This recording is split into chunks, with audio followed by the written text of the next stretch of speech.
All right, so Jen, your article was brilliant by Neil Davidson, the Canadian Press. It was super interesting. I was a huge fan. Really cool. But the thing that they just really dropped the ball on is I have no flippin' idea how and why did you get a bachelor's degree, and I'm reading this, biology, but I'm cheating, okay? Biological and biomedical sciences, and then what could possibly possess you, as if that wasn't bad enough, to get a master's in cellular and molecular biology. So I mean, in all honesty, like, what was like your initial purpose? Because like we're always like those kids, you know. It's like I want to be a fireman when I grow up. I want to be you know, an esport player or whatever. Why? What got you started down that path? Well, I originally wanted to go through med school and do doctor things, and I chose like that school in particular because it had a med school attached to it, and it's like bonus points if you went to Laurentian, blah blah blah. Nice. So the biomed degree went 4 years through that, and kind of at the end of my bachelor's, I did like a research project, and I kind of like decided, well, med school wasn't really for me, you know. Why not? Like it's just like it's super demanding. It's a lot of mental stress to always go for like 90s and just be just perfect all the time. And then on top of that, you usually have to like do a bunch of volunteer work and like, you know, boost up your resume to prove you're a good community person or whatever. And that was just like ended up being a lot more work than I was prepared to do. And I kind of like realized that the doctor lifestyle was going to be like living and breathing at the hospital. So yeah, so I was just like, I want to like have a job where I can have also the time to spend the money that I earn. So I was like something else in the medical field. And then when I did that research project for my bachelor's, I kind of realized like, wow, research is really interesting because it's all about solving problems and leaving your footprint on the science world and try to better society, and by finding out kind of the big questions. And so I originally, so I did my bachelor's on actually like the bacteria in the soil and how, because in Canada there's a lot of salting of the roads because of ice and stuff. So my project was about like how like salting roads kind of affects the bacteria in the soil, because the bacteria in the soil is what kind of keeps everything growing and the nutrients going around. And that's super interesting. I was literally just reading something about that like a year ago, and how like they were saying like even sometimes like scrubbing vegetables and fruits isn't like super heavy, isn't always super good because of like some of the biome in your gut benefits from the biome in the healthy soil. It was like super weird, but it was like super cool. Yeah, I didn't even know like there were bacteria. I don't know why I didn't think about it, but I didn't even know like bacteria in soil was that important. And then through kind of like, and it's just independent work. Like you're your own boss, you're figuring things out on your own. I've always liked challenges. So then I wanted to do more research. So I went and did a master's. This one was, I leaned more into diabetes, obesity, and that kind of problems that I wanted to solve. And I figured like I want to do a research project that I can apply something later on. So I thought about like medical sales or just medical equipment and stuff like that. And really just the body's microbiome was like the biggest research topic at the time and what I was really interested in. And then as pretty much around, how did this coincide with Overwatch? I think it was in my bachelor's, maybe master's, that Overwatch came out. And then I was already doing esports on weekends anyway, but then Overwatch picked up and I basically moved to the United States after right after my master's. I didn't even like go to my graduation ceremony. Jeez. And that's like grind set level. And I was just basically like, I'm gonna do casting for as long as it can sustain me. And then I've obviously finished my degree, so I plan on going back to it once casting kind of dies out. Okay, so I guess you talked a little bit like the medical thing, and it makes total sense. Everybody knows the doctor, where like you live and breathe that. You went down the biological route. Looks like you had some really interesting things. But I guess for me, the question is still like the transition into casting. You said that you were initially involved in esports before then. Like what do you just like a video game player, or were you involved? Because nobody knows your background. You just kind of showed up in Contenders. At least I just showed nobody up. I know. So like either you spawned within like along with Jeff Kaplan in the Overwatch community, or like there was a build up towards that. And that has to be an interesting story. Yeah, I played a lot of Call of Duty for, since I was a kid, and that was like my first esport. And while I was in the middle of my bachelor's, I just like wanted to be a competitive player, but I wasn't like taking it like hyper serious. Like I want to be a professional player that does this full time. I just kind of like was trying to get on teams, and I really liked, at the time it was like there was like a special ranked mode where you could basically take your team and stack as a team, and then your team would get a rank in the game. And it was like such a cool way to just, and I was really into playing. And then eventually there was like a women's tournament thing that popped up because they were trying to like get more women into Call of Duty and stuff, and they wanted women to work it, so casting it, playing it, adminning it, all that. So I signed up to cast, and because I just liked the strategy at the time, Call of Duty had a lot of strategy, and so I signed up for casting, and I kind of realized that, wow, I would make so much more money casting the game than I would trying to like compete in these like 2K or 5K tournaments. Yeah.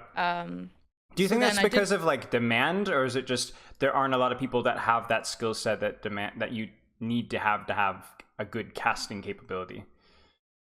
I don't know. I think it's like when people see video games, they obviously see it as a way to play it, and they'd rather play something. And it's not very obvious how to get into casting either. There's no book. You can't really Google it. There's no class. Well, now there's some classes you can take, and really, there's casting classes.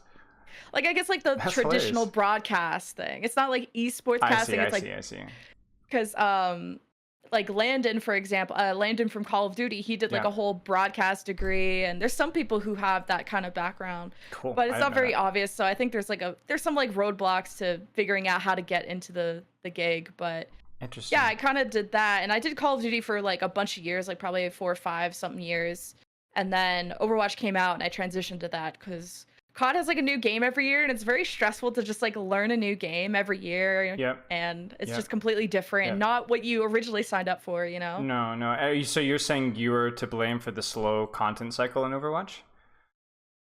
Oh, totally. Yeah, no, I hear you. It was like everybody was like complaining from a content side of things, like right before Overwatch 2 was released, about like how slow it was as a game. But like as a coach, it was like a little bit of selfishness where I was like, yeah, sick. Now I can feel like I can actually like learn and study things, like actually seriously learn. And now the cycle started where it's like new heroes, new this, new that, new synergies, and you got it. It's like, it's crazy. Okay, so that's great. I mean, I guess transitioning into Overwatch, like, well, can you kind of describe your like path through Contenders and then transitioning into Overwatch League? Like, what got you started in Contenders? Did you have any cool experiences or funny stories from while you were in Contenders? And then your transition to Overwatch League as well? Because I remember we had spoken before, talking about, it was ages ago. It was about like, who do you think are some underrated or best players in Contenders in NA and EU? So you were even like, not just casting, but you were very much involved in like the reporting and the casting and getting to know the players and getting to know the scene. So you were very invested in it. So like, what was that process like? And then what was it like actually transitioning to, I guess, the ultimate goal for you? Yeah, it was kind of funny because we all started with Broadcast GG, which was like this kind of like group of newbie casters where we were all just friends and we all wanted to be casters, but we weren't really sure how. So we just kind of like made this Discord, and we basically told teams. So at the time, like this is where like a lot of big casters started, like Trid, Jaws, Leg Day, myself.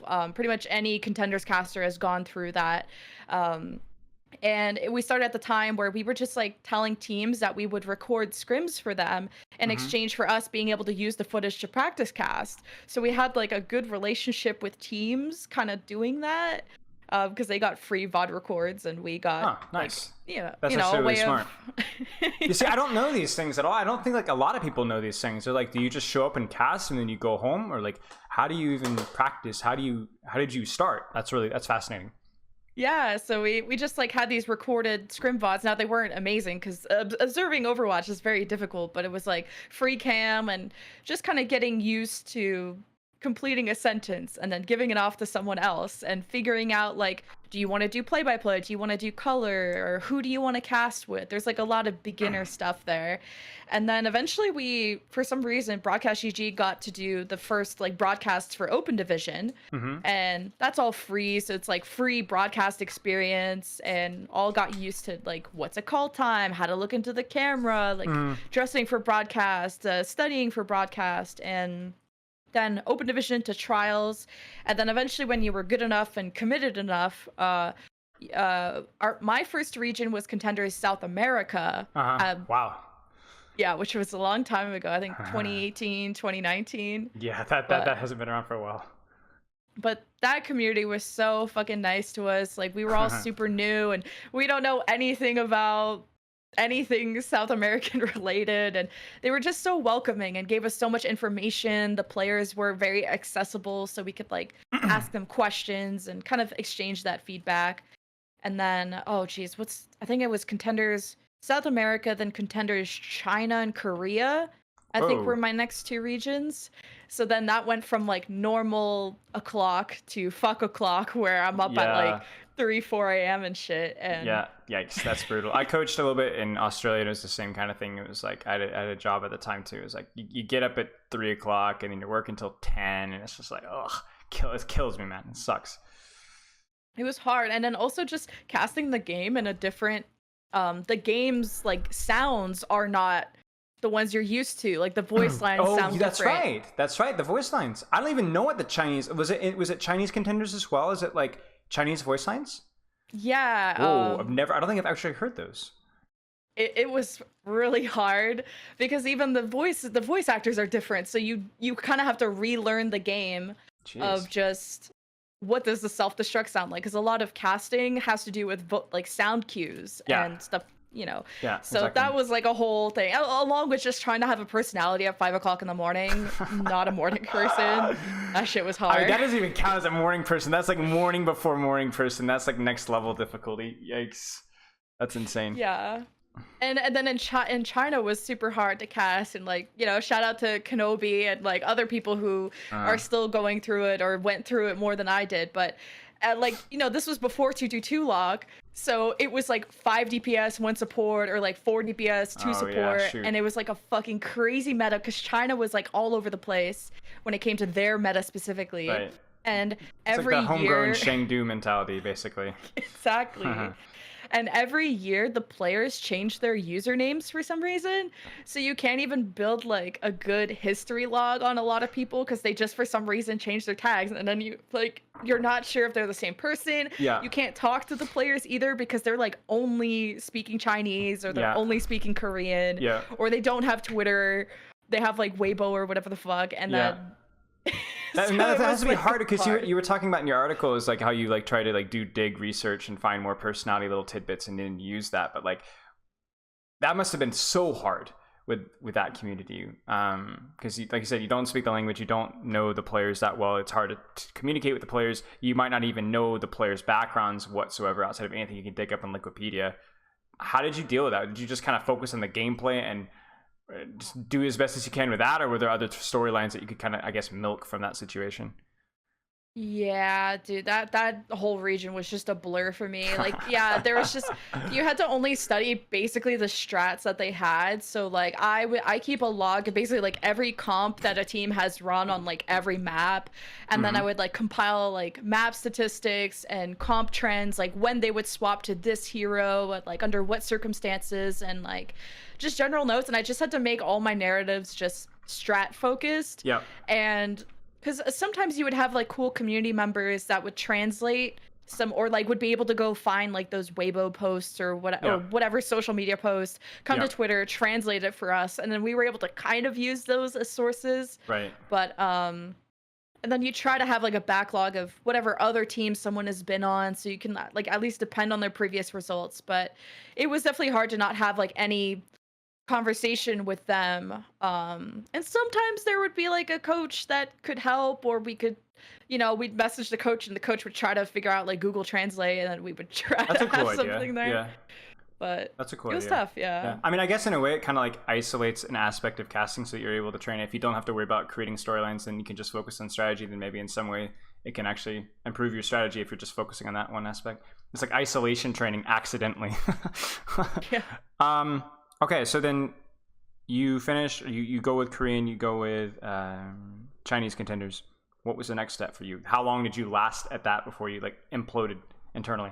It was tough. I tried to do like other roles too. Like that's when like Jane was like in the scene and I was Yep. able to learn a lot under him through like content management and content creation and more of like the behind the scenes stuff, you know, getting to travel to homestands and figure out if I wanted to take a more like content side of things while balancing casting. You know, you just got to stay busy with casting. Like you can't really put all your eggs in the casting basket. You have to like build your brand as much as possible. So I was trying to like make content, meet people, like just work different jobs from like adminning leagues to you know, try to learn production to like mentoring other casters, like just like stayed busy as much as possible. And everyone at the time was like trying to gun like the big goal for contenders people at the time was getting contenders North America and Europe, or Right. mainly North America, because that Right. was like the highest viewership region. That's where everyone was scouting from for Owl. So if you were casting like contenders North America, that's like your best shot to go into Owl. Right. So like I eventually made it to that and was doing Europe, and that was the year they did North America and Europe under the same broadcast, I think. So then I got to that was kind of overwhelming a bit to learn like two regions and Yeah. all of the teams and be able to basically cast like any of them at any point, along with the different hours that because Europe would be more in the morning and stuff like that. But obviously that was way better than casting 4 a.m. That's true. Korea That's true. stuff. But now you also had like storylines that you had to include in now, because now you're going in like English speaking regions for the most part, and so you had to kind of there was more ceiling, I guess, there to cast. So it's easier, but also like there's a lot more there, you know. So Yeah, how was that? and to catch up on all that transition? history, catching up on all that history, sorry, yeah, it was like hard because a lot of the players in contenders North America were at least people that I casted in trials. So Yep. I had like I casted contenders North American trials before I did North America, and so I kind of recognized a lot of players and was able to build off of that. But it was definitely like a learning thing. But at least oh no, I was casting with Hurix at the time, who then knew pretty much everything about everyone in North America. So I was able to kind of lean on him and what he knew. And then eventually I casted with Leg Day, and then he knew a lot about the Europe side of things, and then I kind of built my knowledge base of North Sick. America. So we were able to kind of trade that off. Sick. And yeah. So best of both worlds in that regard. Yeah, I kind of really liked casting contenders, and I said this I think this was mentioned in the article too, but just like I always felt like I needed to prove myself, whether it's like a girl trying to cast or just like a caster trying to make it to Owl, whatever side you want to see. It's just I was always trying to like prove myself to people, and because also like no one takes casters seriously, or not a lot of people do, so it's like you're trying to prove that you're a knowledgeable person when it comes to casting. And when it came to contenders, I kind of related to the fact that players and contenders are always trying to prove themselves and that they're good enough to be an Owl. So I really liked those storylines and you could really see like the passion in contenders, and with so little resources, like obviously like a lot of the players that are in contenders are doing this to like achieve that big dream. And I just felt like really responsible to be part of like making to frame them to look good for Owl. Although the scouts obviously do an amazing job of not giving a shit what I say and just looking at the gameplay, but I felt responsibility of at least every most little scouts. bit helps. Every little bit helps for sure. And I think even like the things like you did, like that wonderful article on like the specific standouts and contenders, and like if you were living under a rock as an Overwatch League coach, that was a good start, right? Those are the good names to put out, and I'm sure the players really, really appreciated that. And I think that is like 100% accurate, you know, where it's like you're in contenders, you're in whether it's casting or playing, and it's a lot of work, a lot of skill sets to balance, and there's no guarantee of like the reward that you're seeking. So there's like that underdog mentality, like that committed, that like, you know, I got this, you know. I think like there's a lot of carryover between playing and casting there. So the transition happened. How did it happen? Leak the juice. Was it exciting? Geez. Was it like anticlimactic? Like, how did you feel? It was like rough because like, to be completely honest, like, Leg Day and I were thinking about, like, quitting. Mm-hmm. Not, like, quitting, but we were just starting to believe, like, the dream wasn't gonna happen. Yep. Because, like, the year right before that, they promoted Vicky. Yep. And love Vicky to death and all that. It's just, like, I thought I had, like, more experience, and I thought I was gonna be next, and I, like, once, like, Vicky got picked up, or, like, other people got picked up over me, I just kind of, like, thought I got skipped on. Yep. And that then I started overthinking, like, oh, why did I get skipped on? And then Leg Day's been skipped on more than I fucking have, because they promoted Jaws and didn't promote him. And then he got stuck in, like, the tier 2 system for longer than I have, actually. Mm-hmm. And so we kind of just started thinking, like, oh, if they skip on us, like, they must not like us. There's something we're not doing, or something we're not doing well enough. And, you know, Leg Day was trying to go to other games. I was, like, looking around, and then the negotiations happened for 2022, and, like, shit hit the fan with some of the talent not getting the numbers they wanted, I think, from what I heard. Don't quote me on that. But then there was obviously some vacated spots, and that's where Leg Day and I came in. And the negotiations for that were, like, scary and not, like, super certain either. But then we eventually made it in, and Leg Day and I fucking, like, cried our way through it, because, like, the negotiations were really hard, because we basically said, like, because it's like, you don't negotiate like as a package, but you obviously want to tell each other, like, what numbers you're getting and what the deal is, because if one of you is unhappy, then what does the other person do? And it's, like, better to stay together. And obviously I'm not trying to, like, leak stuff, but basically we told each other, like, there's a chance that one of us goes up and the other one doesn't. And we were, like, getting prepared to basically, like, cast or break up, because we had been casting for, like, 2-3 years together or some shit. And we basically told each other, like, hey, if you get an owl offer, please tell me. Hey, if you get an owl offer, please tell me. Like, we basically told each other, like, we're not going to keep secrets, and if we get a good deal and the other one isn't happy, we're not going to hold each other hostage. Just we both want to achieve a dream, and we're happy for the other person, because we also thought we weren't sure we were going to get picked up as a duo. This is like even before we even got the offer. Because, like, Blizzard's only been picking up solos for the longest time. Like, when they picked up Jaws without Leg Day, when they picked up fucking, I don't know, anybody without the other person. Like, they've never usually picked up duos. They've always, like, scrambled everybody. So we were just like, hey, like, and that's what I really appreciate about working with Leg Day, is that we had, like, a really trusted, we still do have, like, a trusted friendship, where if we got an owl offer, we were going to tell each other. And then we obviously did. And then it was like, oh my God, you too? And then we got to, like, just, you know, talk to each other and move up together, and it all worked out. And I'm just so glad and happy it was him too, because, like, it's already a stressful environment to, like, go from the viewership that was Contenders at the time, which is, like, less than 10K, to, like, Overwatch League viewership, which can be fucking crazy numbers. And the amount of, and also just the viewership of Contenders is very, like, we love everyone. It's very kumbaya in Contenders. It's a tight-knit group. It's the open, wild hunting zone as soon as you get into Overwatch League. Yeah, and then as soon as you get to Overwatch League, everyone, like, hates everyone and stuff. So it's very not as much kumbaya. So I'm so glad it was with Leg Day instead of, like, someone else. I had to, like, learn all this, because casting gets better as you know the person better too. And it's a conversation almost. It's like a conversation that 40,000 people are listening in on, and you have to make entertaining at the same time. That's tricky to do. That's how we moved up. And yeah, it was kind of, I don't know, it's crazy.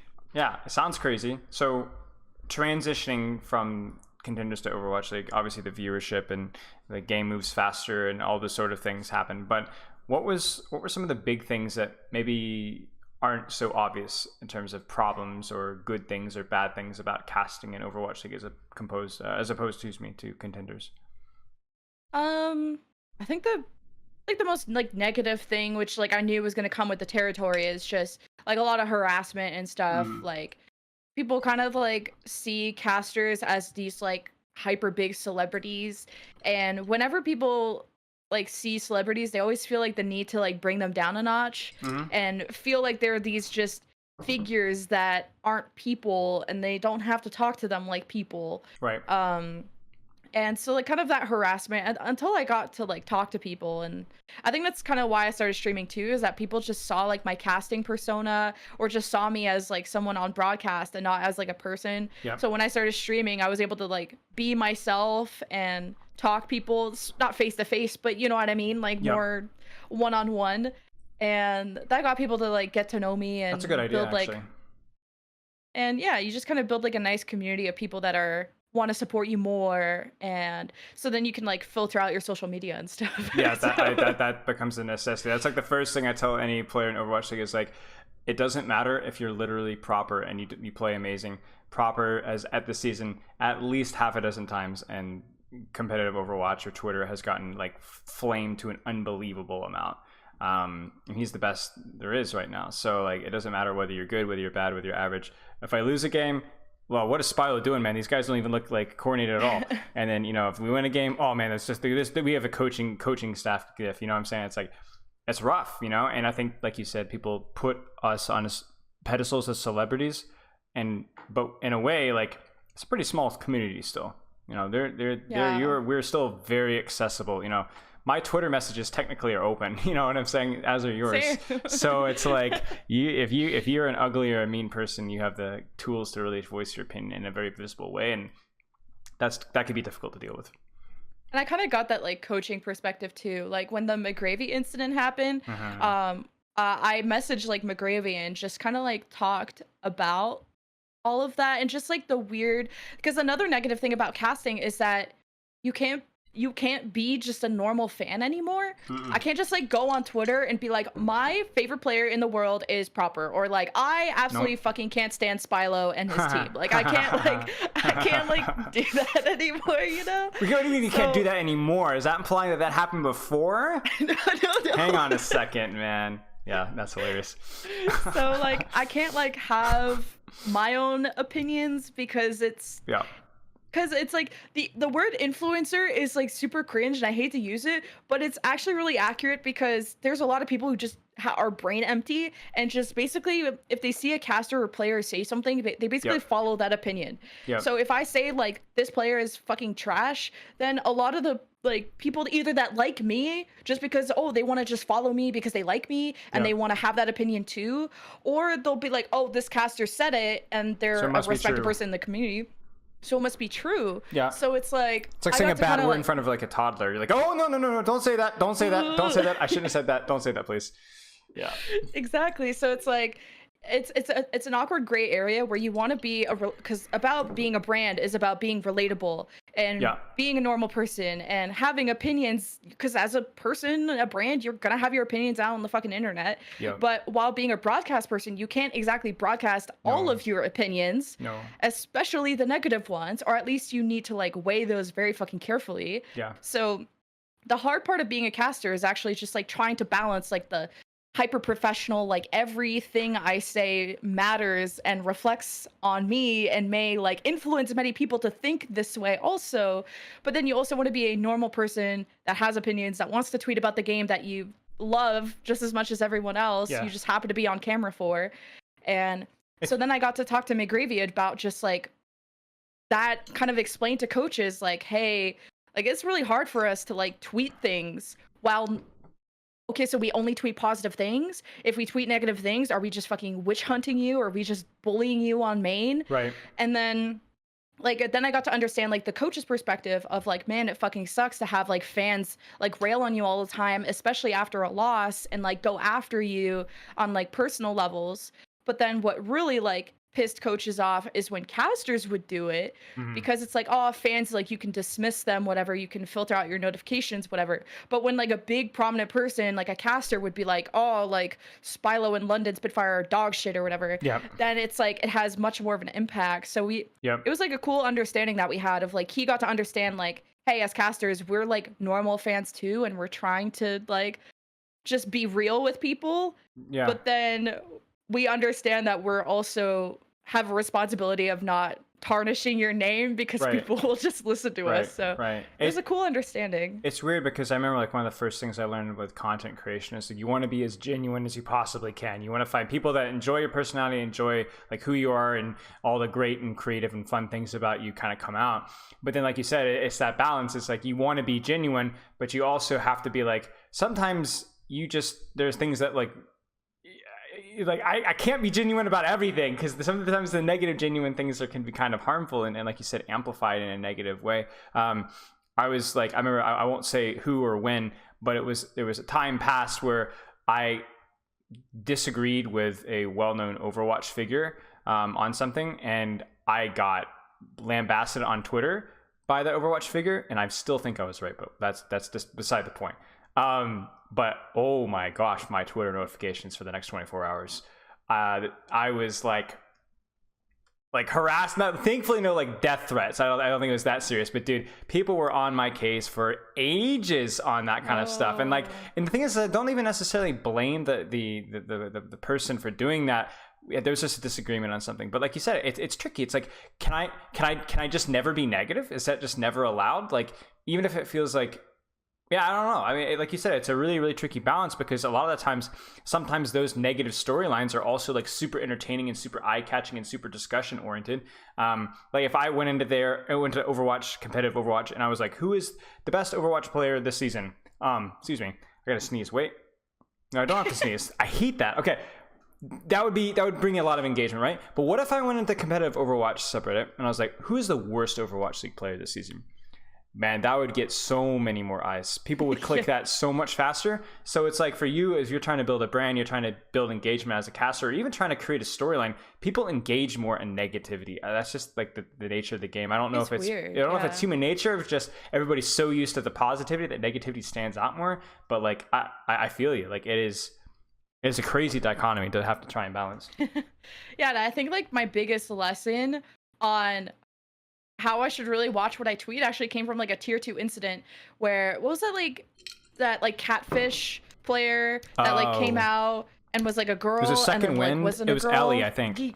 Yeah, the Ellie incident. Yeah. And I fucking tweeted like, I fucking think the second win, like at the time, like my opinion's changed now, but at the time I was like, how do you not know this girl was like not a girl on your team? Like clearly the second win guys were like onto this. And I was just like really frustrated, and I put the blame on them because I was like, you are fucking ruining the reputation of women who want to come into the scene, and you have a responsibility to not fuck around with that and to not make women look bad. And I was just really pissed because like when it comes to like girl players trying to come into Overwatch, that's something I'm really passionate about, and I don't like when people fuck with that. Yeah. And I just kind of like shit posted like some opinion of like, I think this is bullshit, and it got like so much traction, and then to the point where like the second win like coaches or whatever the fuck like reached out to me, and they're like, listen, you're a fucking influencer, you're a big person in the community, you can't be just like tweeting shit about us, because you're actually just like amplifying and making the situation so much worse, and people are just gonna follow your opinions no matter what, even if you don't know if they're true or not. So you need to be careful what you say if you don't know what you're talking about or whatever. And I was like, oh, I was just like saying what I thought. I didn't know I was like an official fucking source. Yeah. And I felt like super bad because I wasn't trying to like drag people. I was just trying to like say my opinion. It's close to home for you too, especially with that specific situation. So like that whole situation just like, yeah, kind of like mind blown me of just, oh, I should, be careful what I do bitch about on Twitter. Yeah. So that, because everything I bitch about, I don't bitch very often, but when I do, it always gets fucking attention on Twitter. So now I never bitch about like anything unless flattering. I'm like, I'm ready to go to war. It's like flattering. About it. It's flattering. Everybody wants to know what LemonKiwi has to say. I mean, I'm sure like now that you've been in like the pro scene for a little while, you kind of know what I'm talking about. Like, but I have this all the time. Like when I'm streaming an analysis or talking about this, especially like post London Spitfire, they're like, what do you think is the problem? Like, why do you think London lost that game versus Mayhem? I'm like, what do you want me to say? You know what I'm saying? Like, what do you want me to say? And this goes into other Overwatch League teams too. It's like, because I have that experience of like understanding internal issues of the team and how they affect play and decision making, and like how everyone was like smashing on Hadi last season, but I knew that he was a really good player. He was just put in like literally an impossible situation, right? And so and I've seen that. So then I'll watch like another team player, and people are like, well, what do you think is the best? Like, what do you think is the problem here? And my honest answer is like, I don't know. Like, I really don't know. Like, I've seen enough situations that spiraled from this player had a crappy attitude, or the team had a terrible environment, or there's a really bad coach, or there's a lack of confidence, or like whatever else, that like you start to realize that like it's a really boring answer and people hate when I say it, but sometimes you just don't know. Like, you really don't know. And it's like you were saying, like that Elliot storyline, it's like that's hits super close to home to you, and it's like super annoying, and that whole situation was just a disaster. But at the same time, you're like, man, I guess it was a little bit more complicated than I thought. And that's unfortunately the boring truth, is that sometimes the answer isn't like super catchy and eye-grabby. It's like usually complicated and nuanced, but that doesn't make for a very good tweet, sadly. I mean, I don't envy like what a coach has to go. I mean, like casting too is just like looking at footage like for the first time. Like, I can't immediately tell like all the things a team is doing wrong. No. So that's why it's like when people are like, oh, like you're so biased, you only talk about one team, and I'm like, I'd rather talk about all the good things that the Shock are doing to smash everyone to bits than to talk about why fucking, I don't know, Paris Eternal don't know what they're doing. And it's like it's to really like go through the granular little mistakes that a team is doing would require to like take a VOD, go to 0.25, and literally like go like cooldown by cooldown and go to first person, because like a lot of the talent, I will agree that like we haven't really truly figured out how to observe Overwatch in a way that is like both friendly to the casual audience, that gives a perfect picture of what everything's going on. Mm-hmm. And a coach has to like go through all of that and talk to the person. Like, what were you thinking when you did this? And you know, you know a lot more about that. But like, I'm sure if someone were to just come up to you after a match to be like, what the fuck happened? You'd be like, well, I'd have to fucking look again. No, it's 100% right. I mean, we're in there watching the matches from official POV. I mean, even in scrims, like when you're watching third-person POVs, you're still oftentimes, like if you're just generally focused on everything at the same time, you're going to miss a lot of crap, and you're going to probably misread the situation. Like best case scenario, you can focus in on exactly like our engages, or this specific person's like positioning, or this specific person. I mean, I remember used to get questions all the time from like tier 2, tier 3 coaches, like, how do you coach scrims? I cannot track what's going on. And I'm thinking like, well, now imagine you're trying to track what's going on, but you're also having to be entertaining and hold a conversation with somebody. And now there's casting. It's like coaching kind of, but also trying to be entertaining at the same time. It's like, it's hard. It's really, really hard. So how do you do that? Do you have any tips, or is it just a skill set you just had to just grind over and over again to where you've had an easier time like tracking those things? Definitely like every meta, I like to usually sit down with some form of a coach, or at least some GM player, because I'm not GM, and I very much know that I don't see the game at the same granular level as others, and I definitely try to ask them like a list of stuff that is important that can make or break a fight. And then I'll usually have like a list of like kind of major cooldowns that I need to track in order to just set the fight at a good pace. Like this meta was very, very, probably the hardest meta I've ever casted, and I think a lot of casters would agree, because there was just like so many cooldowns to track, whether it was like Junker Queen Shout, Brig Shield Bash, let me see, like calling for speed, like could I tell if someone boosted speed, trying to see if someone got a knife pull, because I've already made kind of this, I've submitted this feedback to Blizzard already, but just I can't always tell if someone gets punctured by the knife, and if I'm able to like tell that, then I can start a fight off of that. That's true. Sojourn charge, like you can only, it's really, I mean, you could tell like in third person, but it's really in first person that matters. Even in third person, that can be really quite hard too. Because if you're in third person, if the brig died, like let's say, was it because they got knife? Was it they didn't have amp speed? Did they not have shout?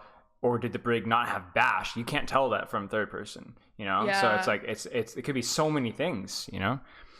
And then tracking like health as well, because when like people would drop to a certain amount of health, I might predict that a Genji might want to be more aggressive off of that, or go in for a dash reset. So it was anything from tracking health, tracking shouts, tracking ults, because a lot of like the big differences, or at least that coaches have told me to keep track of, is the difference between ultimate charge, especially like this meta. So like which rally was up first, which beat was up first, and just really the competing ultimates, which ones were up first, being able to talk about like why that person was able to generate more. Was it because they died first in a fight or whatever? And then trying to study the interactions between ults. So if Blade is up, is there a beat up or a rally up? If there's Rampage, is there support ultimates? If there's Blade, is it Florida? Are they running Nano Blade? Like, and just understanding how they might use those ultimates. So this was just a hard meta, because it was like, first you have to track like 6 different cooldowns, and then you have to track how they're going to use their ultimates, when they're going to use their ultimates, how do they stagger them, do they stagger them, and then you do all this mental prep just for Sojourn to like one-shot somebody, and then the fight ends based off of that. So. Yeah, and the irony is that because that does happen occasionally, but actually it feels like so much more of this meta was like team play. So if a Brig died, it wasn't just like, oh, the Widow hit the headshot or the Genji got the Blade killer necessarily. It felt like it was a combination of like 7 different factors that it's like impossible to know exactly what happened. You know, why did that Blade fail but the other Blade work, even though they both used beat? You know, it's like, it's so hard. And then I can't track packs. Like I remember doing like a VOD review with someone, and then I think it was a Vast. He'd be like, oh, the Brig's out of packs. And I'm like, bitch, how are you tracking packs on top of all of everything that's going on? There's no way. I have no idea. Like, exactly. And it's AI not level. obvious when someone receives a pack. Like, it could be like the Lucio's speed healing amp. It could be like Brig Inspire. It could be the Brig pack. It's like, at least for me, I was way too stupid to track packs. I'm just trying to like, I don't think that's I can't even keep track of who's shouting first. Like, people shout like literally at the same microsecond, and I'm just like, I literally lie. I'll be like, I think this team shouted first. I used to get confused. There were several times during as a professional coach, I would sometimes be like, oh, what did we shout? Oh, no, man, that's previous rally armor from the previous rally. I would just sometimes forget, and it was just like, oh gosh, it was just. And then you have the beat temporary HP as well. It's like it's a disaster. So. Oh, everything is fucking overhealth now, so it's just like Yeah. Well, I mean, it's at least a little bit easier to tell between rally and beat, but sometimes, you know, it's a lot of, I actually look a lot at the UI. It's like, yes, it's almost become like 70% looking at the UI to like 30% looking at the gameplay. Yeah, it's like looking at the speedometer while you're driving. You're like, maybe I should trying to get the information. Okay, so one other question for you, if you don't mind. Yeah. So not just one question, but quick interjection. You talked about how you had to transition from color commentary to play-by-play. Was that something that happened before Contenders? Because I know I was aware that you and Leg Day cast a lot of Contenders together, but were the roles reversed then? And then if so, why did you reverse them afterwards once you made Overwatch? And how has that transition been for you? It's just weird because I started as a color caster in Call of Duty because I really liked the strategy of it. So I was able to, and because I played a lot of the game, I felt like, obviously not like GM levels of good, right, but when you play the game enough, you start to kind of know the player mindset. So I was able to kind of explain like, oh, I think they're going for this, or this is the idea around this rotation, and it was a lot of search and destroy, which is like One Life stuff, and it's all about rotation. So it's like, oh, based on the amount of time that they were here and watching this line of sight, this person had time to do like XYZ rotation. So I really liked talking about like macro stuff when it came to COD. Yes. And because like there wasn't anything exciting about like people shooting each other and jumping around corners, so I was like, it's fucking like, I don't know how to, like, that's whatever to me. He shot him again. Okay, next fight. Yeah, I was like, I don't give a shit about that. I was more excited about the macro stuff. So I started in color, and then for Overwatch, I just realized like the fights were just so fucking chaotic and exciting. And there was a lot more characters to Overwatch. It was 6v6 versus like 4v4 COD at the time. Right. I know I went up to 5v5 or whatever the fuck, but and then COD, or at least Overwatch, I had so much energy and so much excitement about the game. I think because like I hadn't loved the game in a while, because COD, I was still working COD when I didn't love the game anymore, and because they had a new game every year. But then Overwatch, I loved it so much, and I was like, I want to try play-by-play because I understand what they're doing while they're doing it. So if that makes sense, so I was able to be like, oh, the Winston sees this, they're within range of like this jump, or this support is exposed, and I was able to like know what they were trying to do or think about, and then be able to translate that into like, okay, now they're doing it, and this is what's happening during the fight. And I kind of, because my style of play-by-play casting is a lot more analytical than like your like action words and buzzy lines and cute one-liners, which I would love to do more of because I would get on a lot more montages that way. But I like to just like narrate what's going on while it's going on. But that's your strength, you know. You lean into your strength, you get better at your strength, and that's what you become known for. Yeah, and it also just English is not even my first language, so I just like wasn't as flowery as. And I'm gonna stereotype. It's French. It's French. Okay. Makes sense. Yeah, so I wasn't as like flowery and poetic as like your leg day, which is like literally an English major, and then Uber Shouts, who obviously sounds as amazing as he does. So I just like, instead of like trying to be polished and perfect like them and like super artsy fartsy the way they went through fights, I was like, I'm gonna take a more analytical approach, and I think that's why like I grew to those strengths, and why Leg Day, who was originally like a play-by-play or wanted to be play-by-play, leaned towards color, is because like he trusted and liked my style of play-by-play, that if he was going to take a backseat to like play-by-play, he said like once Jaws left, he was like, if I have to end up with a play-by-play, like I want it to be Lemon. And that was like a huge compliment at the time, because I had a lot of respect for Leg Day, and because like Jaws and Leg Day were like the big tier 2 duo at the time that I wanted to be like. Yeah. I mean, that's impressive, and it makes a lot of sense. It gives Leg Day a chance to kind of spin the phrase in his head that he's gonna say as soon as he gets the space for the color. Has that, I guess, like, okay, so you made the transition well, like all that's fine and good. You said this meta was one of the tougher ones. Was there a meta that when you, I guess, in this Overwatch League season, even just like, let's say a matchup, was there a matchup or a hero matchup or a meta that you really enjoyed doing play-by-play with?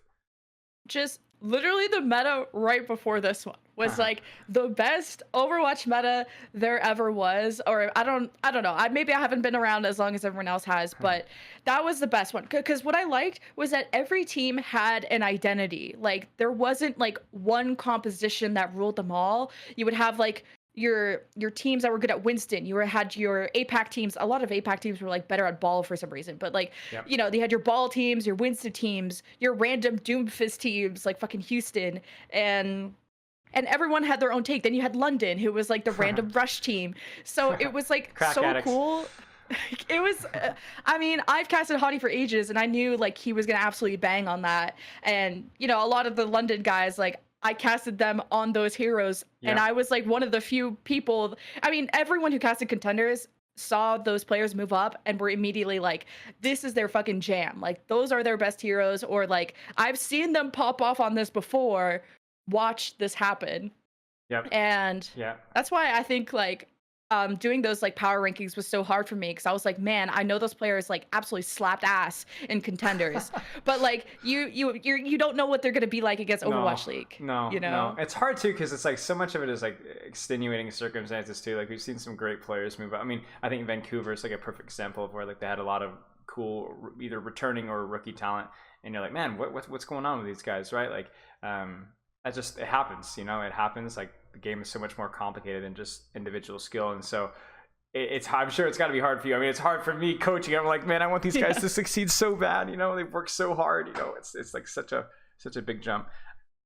Yeah, I think like a lot of players realize too that once you have like a good streaming platform, you don't really need to keep playing. Because I mean, I don't know anything what it's like to be a player, like how many hours you guys truly put in, but like once if you if you do the dollar to hourly grind and then the mental aspect, like people are realizing that content creation is way better, because there's even casters that, like, not myself, but other, like, for example, Courage, like, you know, Courage the streamer, he was like the biggest Call of Duty caster at the time. Like he would be worth every single dollar you gave him. He was like the best caster at the time, and then he just got a huge platform, like doing streaming and bringing that same personality. That once he made enough money, he's like, well, because the casting grind isn't like at the level of player grind, because you guys put like fucking millions of hours in. Our hours get up there too, with like studying and broadcasts and la la la, and same mental pressures of being harassed and all that shit. But it just turns out that even casters are starting to quit to do like content creation and streaming because you're your own boss. You don't need to worry about like re-signing contracts. You don't have to worry about if a team's going to sign you next year or like what the meta is going to be. Like you're your own boss in a way. Yeah, like you're the driver of your own destiny. Yeah. And that's the only thing I'm worried about is I don't want to lose more players to people like figuring that out, you know? Yeah, I hear you. People the other day, I was looking over some of the Kiriko like footage, and I was using ML7's video because he actually broke down like what the abilities were doing, and people were asking me like, oh, talk about like streamers going to Overwatch League and ML7, and I was like, man, ML7 is a great player, but why on earth would he ever even consider going for Overwatch League? You know, it's like you're enjoying what you're doing. Like, why would you take less money and more stress and more criticism? Like, there's just no way. Like, I think a lot of players are kind of realizing that. At least with Overwatch League right now, it's a lot of work and it's a lot of stress. And yeah, like you said, it seems to make a lot more sense to just kind of use the platform that you've built and then go from there. Yeah, the only like transition I don't get is when players say they want to come cast. That's been like the biggest disconnect. It doesn't like it doesn't piss me off, but it's just it's an inexperience thing. It's an ignorance thing that people think that because they know the game, they can just go and cast it. Mm-hmm. And like you and I both know, it takes a certain. It's like just like coaching. It's like you can't just know the game and then go into coaching. There are so many different skills, whether it's how to work with people to making like a coaching program, whatever the fuck. Like there's a lot to coaching than just knowing the game, just like there's a lot more to casting than just knowing the game. Right. And there'll be players that will come into casting and it's not even like they're not good at casting, because everyone can figure out how to fucking cast. Like I couldn't stand in front of a crowd. I would cry and run off the stage. And now I'm a professional caster. Like anyone can be a caster. Like, no, you guys don't have to like name drop people. This isn't about a vast dogman cuss to like none of those people. I'm saying like in general, like those guys are amazing or else they wouldn't be offered all this like owl shit. All of those people have appeared on owl for a fucking reason. Okay. It's like the general mindset of, it's not just about knowing the game, because it's also like the amount of commitment you need to do casting before you actually generate revenue is quite a lot. Like usually I tell new casters, you won't really be making money in the first like 2-3 years that you're casting. That's crazy. And another big thing is that players make way more fucking money. Like if you peak at playing, you're gonna make way more money than casting. Yeah. Like and over like let's say like just a general like esports like casting salary can be anywhere from like 50K to like 100K, like depending how like good you are. But like that's all based on like negotiations, and you don't get benefits, and it's like a year-long contract, and that's it. You get fucked on taxes, like all this stuff. And while I was playing, I hear players are going for like 150K and they're mid. So it's like you could be mid and be like making way more money playing, but you have to be like the best fucking caster to even get close to like a player's salary. Yeah, I get it. I think tough thing is too is just like when you're spending those 2 to 3 years grinding for Overwatch League and contenders, you have to do the exact same kind of path of casting, like you said, without being paid. And there are a lot of people, or there are not many people rather, that would be interested in doing that. You know, it's the same thing with coaching for me too. It's like you're not getting paid jack in contenders if you're coaching contenders. Like you're like literally jack. You can't possibly do anything with that. So you really have to love what you're doing, and there aren't many people that love coaching or casting versus playing. So there's it's a tough grind. You know, it's a tough grind for sure. Yeah, because I mean, like when you're a player, I feel like you only have to focus on playing. Who gives a shit if you're like a big brand? Who gives a shit if you're streaming? Who gives a shit if people like you or not? It's literally like, I've asked this to coaches of like, do you care about brand? Do you care if they're like like a troublemaker or some shit? And it's like a lot of the time I just hear we only give a shit if they're like someone we can build to be an amazing player, or if they're already an amazing player. And I always thought like, because when you're a caster, a lot of the times you're told like your brand matter. Like there's a lot of things that matter to casting, and brand is like a huge one. Like I get reached out to not because people have heard my casting, but because of like all the other boxes I might check off, whether it's like, you know, they need more women on their broadcast, they see the following and they care about marketing their show. And while it's like so there's people who are smart, like Avast, who are like dodging casting and shit like that because they know that like your day doesn't end with just doing your job, you know? And Right. and he obviously would make way more money not casting. Exactly. But like for casting, it's not just like, oh, I show up at my job and I know shit and I leave. It's like, I got to be a good brand. I got to be professional. I got to have people like in general like me. It's tough to maintain a job if everyone hates you. Although like they should really, I actually don't know if they give a shit about what Reddit thinks or not, but yeah, so there's a lot of things in casting, along with when you're like growing your brand as a caster, like people like ZP, like the people that were like the OGs would tell everybody like, you need to make content and like show that you're passionate about the game, show that you care, show that you're like a hard worker through other means than just your job. And that stressed a lot of casters out. Like a lot of casters that I think like aren't like amazingly huge, like proportionate to their skill, is because they haven't done like enough to show everyone their skill or to put themselves out there. And I think that's why like some people are like mad as fuck. They'll be like, oh, these owl casters are fucking trash compared to like tier 2, or like they don't know the game compared to like tier 2 and whatever. And arguments aside there, a lot of the times like people get promoted not just because of skill, but because of all the other things they bring to the table. Right, that makes sense. Like you said, you have to build a brand because if people are watching because you're casting, that's exactly what Overwatch League wants, right? And it makes the most sense. Yeah, so it's like a much more dynamic job than I think people give credit for. Toronto crowd chanting at 0.25 would hit different. Yeah. Oh yeah, the casters sound hilarious on that too. Oh yeah, this was an interesting. Sorry, I'm already pausing. No. But so the whole like Ashe versus Sojourn thing was like a big narrative throughout. You know, there were some teams that preferred mostly Ashe to some teams only. Like I think like Florida mostly played Hydron, Sojourn. Kisu did kind of like all types of shit. And I kind of understand it's obviously map dependent. You have a lot more mobility on Sojourn, one-shot potential. Although it's more mechanically demanding than like consistent damage on Ashe. So like, what would you say like the maps like? What maps would be good on Ashe versus Sojourn and stuff like that? Yeah, I mean, high ground is always good for Ashe because it gives you better angles for better dynamites. And then if you can start on high ground, the fragility of Ashe is kind of minimized a little bit because you don't have to use your coach gun to disengage. You can just start in a position where it's hard to engage on you in the first place, right?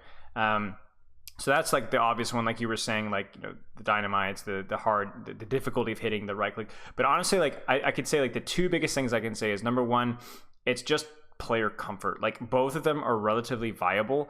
It just depends on like what one the person playing likes playing better, right?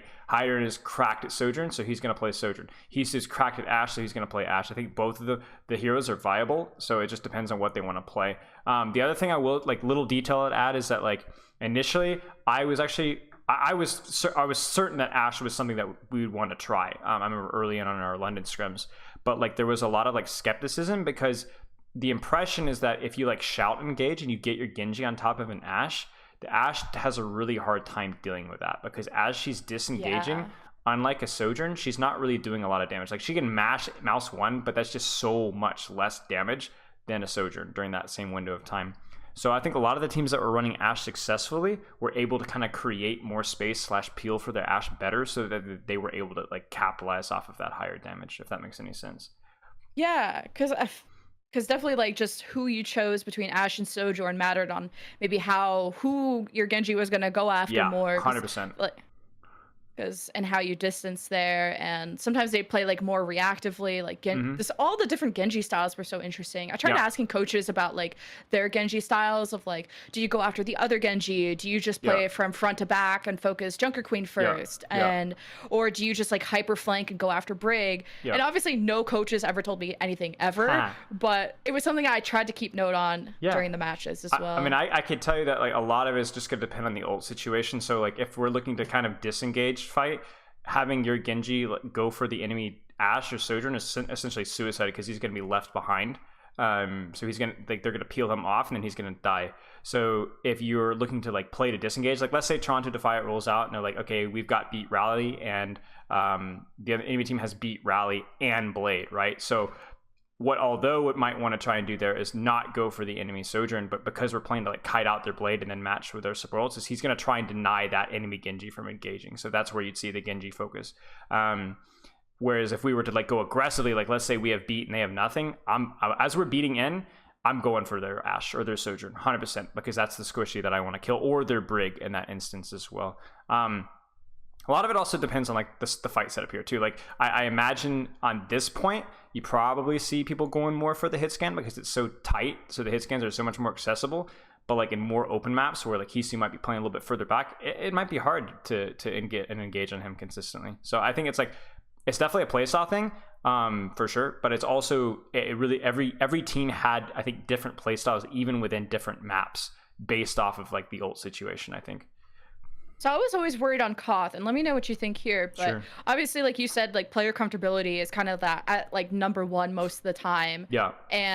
But it feels like on Control Center that Ashe is just going to be so accessible. Like unless you have server control, like Ashe seems like she's going to get fucked here because it's really close range. Yeah. So you'd have to have like perma control of server, or you're just going to get your backline run over. Yeah, I agree. I think this is definitely not the first map I think of when it comes to playing Ashe. So I can only think of two things. So one would be like you play for the Dynamite on the first fight engage, so that Dynamite's like so much better than Sojourn E and like these small rooms. So you're thinking like, okay, the Ashe isn't that good, but we guarantee win first fight off this Dynamite if we hit it, right?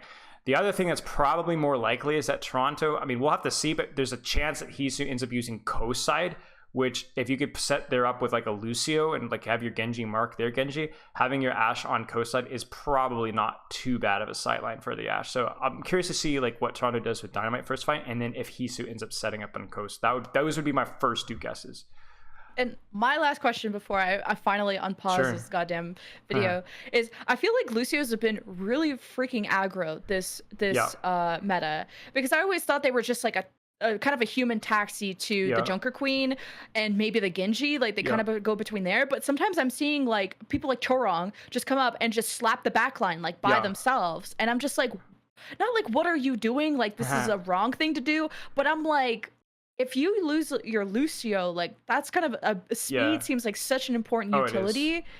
And so what do you think about like the Lucio aggroness, aggression, I guess, this meta? I mean, I think like if they're feeding, right? Everybody feeds at some point or another. Like, you can't sugarcoat that. But I guess like sometimes you might see some more aggressive Lucio, because one of the nice things about this meta is that the shout is in of itself appeal. So like let's say Hotba, like they're looking to engage, maybe the Lucio Showwrong wants to be working with Aldo and kind of look for a dive in the backline. If Hotba is able to hit his shout on Twilight and Twilight's able to walk forward and proc his Inspire, then theoretically he's going to need a little bit less peeling, and then that kind of opens up Showwrong to go a little bit more aggressive. And then kind of what I was saying with the support ult usage and stacking into with Genji targeting, I think that affects also the positioning as well. For example, if we have a free beat, Showwrong can just go like all the way in, right? He's got beat, Twilight's going to get beat, he doesn't need a peel backline anymore. So again, it really depends. Like the shout and I think the support situation does open up Lucius to play more aggressively, not excusing absolute like hard feeding now. So yeah, it's only feeding if you die. Yeah, exactly. It's only feeding if you die. Perfect. Yeah, results based analysis. It's only feeding if you int alone as well. If everyone goes in, it's a strategy. Exactly. There's the Dynamite. So like this is so fucking aggro from Aldo. He's like already at the back. Crazy stuff. He doesn't get punished, but it's chill. Server control. We saw that a lot from there's the coast. We saw that a lot from Winston. Winston, what am I saying? From Washington, they would use what we used to call like the decay playstyle, where they'd just dash decay in with like packs, and he'd go super aggressive on the backline and then just like walk line deflect out. And he would sometimes get kills, but what would end up happening is we'd always like panic and over focus him, and then like Hottie would get like screwed because like four of us are turning around for the Genji, who ends up surviving anyway with deflecting pack, and then they're therefore like end up smashing Hottie, right? So like sometimes you'll see this with the Genjis like go hyper aggressive, but if they can like go hyper aggressive and survive, even if they don't get a kill, it's like actually so much space you get from it. Yeah, and your ability to punish was so important. I think that also created so much chaos of like, how do you deal with the Genji? How many people do you commit to the Genji? Yeah, exactly. And how you communicate around that was crazy. It's hard, yeah. And just Yeah, server control, just shooting down Aldo, who I didn't even think was that aggressive. Yeah, I think I misspoke and said it was checkmate. Yeah, it's hard with Sojourn because it's like you could be like positioned well and then just like, oh, guess I'm dead. You know, we saw one the other day, even like I threw it was on Dorado or something. I think maybe it was APAC, but it was like the Genji gets like whip shot and Sojourn body shot it and like after 1 frame he just dies. I'm like, okay, not even a headshot, he just dies. So, it's crazy. And then I think here this came down to like server control for me, because I feel like server is so important because you can just run into the enemy's backline at any time, and you can't really safely push through main if they're on server. So like that's always something I like to keep note on when I'm casting. Is that like something you prioritize as well, or how would you counter rotate like server control really well? I feel main. Yeah, I mean you have to kind of like open up the space through main, I guess, because if they have like the server control like locked down, especially with the Ashe, it's like your Ashe isn't going to get a good sight line to like shoot in there very easily, especially not without being the Genji just dash on top of her. So I expect Toronto is probably going to try and kind of like bait Florida to push and then hopefully land like a massive dynamite and then push afterwards. So let's see. Yeah, RuPaul is using that shield. It's like, how do you even dynamite? Like, you're just like, as soon as you see someone main, like you dynamite here. Like, if you even look at server, they can just like instantly run you down. So I was super worried about Hisu, and like if you lost that first fight, like how he was planning on attacking. With just for sure. I mean, you're going around corners. Yeah, it's hard. It is hard. Like that is definitely the weakness of the Ashe. Like even there, like this fight and the fight before, they hit the dynamite, but it's still not enough. And like right now, I mean that's just mechanics, right? Like. Yeah, he just walks in. What the fuck happened? Is it Aldo engaged and Florida looked at Aldo and then Hisu walked up and just free fired? Checkmate, I think, tried to kill Hisu mid-fight, but then Hisu just... This is like where we call the diff, right? Like, it just... If you hit the shot, like theoretically Genji should smoke Ashe, but I just think Hisu hit the shot. Oh, maybe they went on off of this like pretty big dynamite. Like, see, Torong's just like up in everyone's shit, and I'm just like, yo, Lucios are built differently in this meta. It's crazy. So it must have just been off of the dynamite. Yeah, they dynamite, they walk forward. Getting some good right clicks. Yeah, and then Checkmate's like, I got this Hisu, and then I literally think he just got smoked. Like, just headshot, then body shot. Yeah, because a lot of like, because I know you were curious about like what I'm looking, because especially like just with caster dynamics, we have to be able to tell when a fight's about to start in order to hand off like properly. Oh, that's true. I didn't even think about that. And it's really hard because it's literally all cooldown based or HP based. So if I see like big dynamites and I see like a team is very, very low, I'm thinking a Genji is going to get more aggro off of that. Yeah. Or if I see like a shout, I'm obviously seeing, are they approaching each other? Is there a knife pull? And I kind of see I try not to get like too hype when the fight starts, because nothing actually fucking happens for first like 2 minutes. Yeah. But it's not something that you can really deflect once those you get baited into getting hype and you're like, oh wait, never mind, the other team shouted, now we're just gonna stand around for a little bit. And like it's like ult charges are pretty I get baited into, oh my god, they're gonna fight, and then they just like fuck off. Oh, that's killed me. Oh, and then here it's like, oh my god, everyone has fucking like these fights scare the shit out of me. Yeah. Because it's like, honestly, you can initiate with so many things. You can like beat engage. Yeah. You can like wait for blade and then beat the blade. Yeah. You can like wait for rampage and like late rampage. You can just overclock and see what you find. You can just bob and like run them over. There's like I don't know. If you look at a fight like this, what do you? I mean, see? I think like there's a couple of things that like people are really gonna hesitate to beat engage, like when there's a fear of a blade, because it's like. The idea is not just that, oh, you need beat to beat like counter blade, but also like beat also gives you a win condition to push after the blade as well. Usually neither team is gonna have Junker Queen ult first. Usually neither team wants to open with rally, because then the enemy team then blades, and then you also have to beat, so you get a 2-for-1, and people hate doing that. So what I probably imagine is like Toronto, if they get their blade in time and they can push with it, they'll probably blade, force beat, disengage, and then play the fight as normally. Or what's generally the more common opener for either team if they get it in time, in Mayhem's example, is a hit scan ult, right? So like Toronto may just chill, like let them walk forward and then like respond with a bob in the backline and try and push off of that. Or Florida Mayhem may just chill, try and bait engage, and then hopefully Hydran farms up his Sojourn ult and try and get space off of that. Because like those ults are like, you can't like hard counter them. They're not like super OP, but you can't like just hard counter them. Whereas like opening with a rally, opening with like a blade, opening with a beat is a lot more risky in terms of setup. Well, is there ever a point where it's kind of like based on ego? Like if you think like the other Genji's like mid as fuck, Like, would you be more likely to beat engage knowing that, okay, this Blade ain't gonna be shit because we probably have Shout or Rally? Like, yeah, you can, and you can focus him too. Like, we used to do this like back in the Goats meta days when they have grab. Like, let's just beat in and focus their grab and just full matrix their grab. But you don't even need to matrix the Genji, right? So you're just like, if like Majid could look in this fight and be like, you know, all those like feeding positioning wise, let's just run in this guy. Let's Shout. And then once they match Shout, let them just beat on top of the Genji, like keep going and let's just kill this guy. Because like a lot of times Genji might mess up his dash, might mess up his deflect, and then all of a sudden, it doesn't matter if he's got Blade, he's dead, right? And then you just win the fight off of that. Yeah, I saw like a surprising amount of beat engages. I don't know if it was from certain teams, like maybe like Shock or something, but like could be. It always felt like an ego matchup. Like if you thought the other Genji was like shit, you would just like beat engage. I expect like Bob server here. control. Yeah, it's like server control. What I liked here is like it feels like Bob's cutting off rotations too, because you still have like your Sojourn back here that has to basically be like out of the fight. 100%. At least Florida are smart, and like sometimes when you get hit by something that's like trying to cut off your rotations, like teams panic and like some of them head one way, some of them go forward. But do you think Florida did like a good job of just trying to like they W key through it? And I actually think that Florida, this is where like I think the ult tracking thing helps a lot in the Overwatch 2, because I guarantee you that they only rally engage there because they knew Checkmate or Aldo didn't have Blade yet.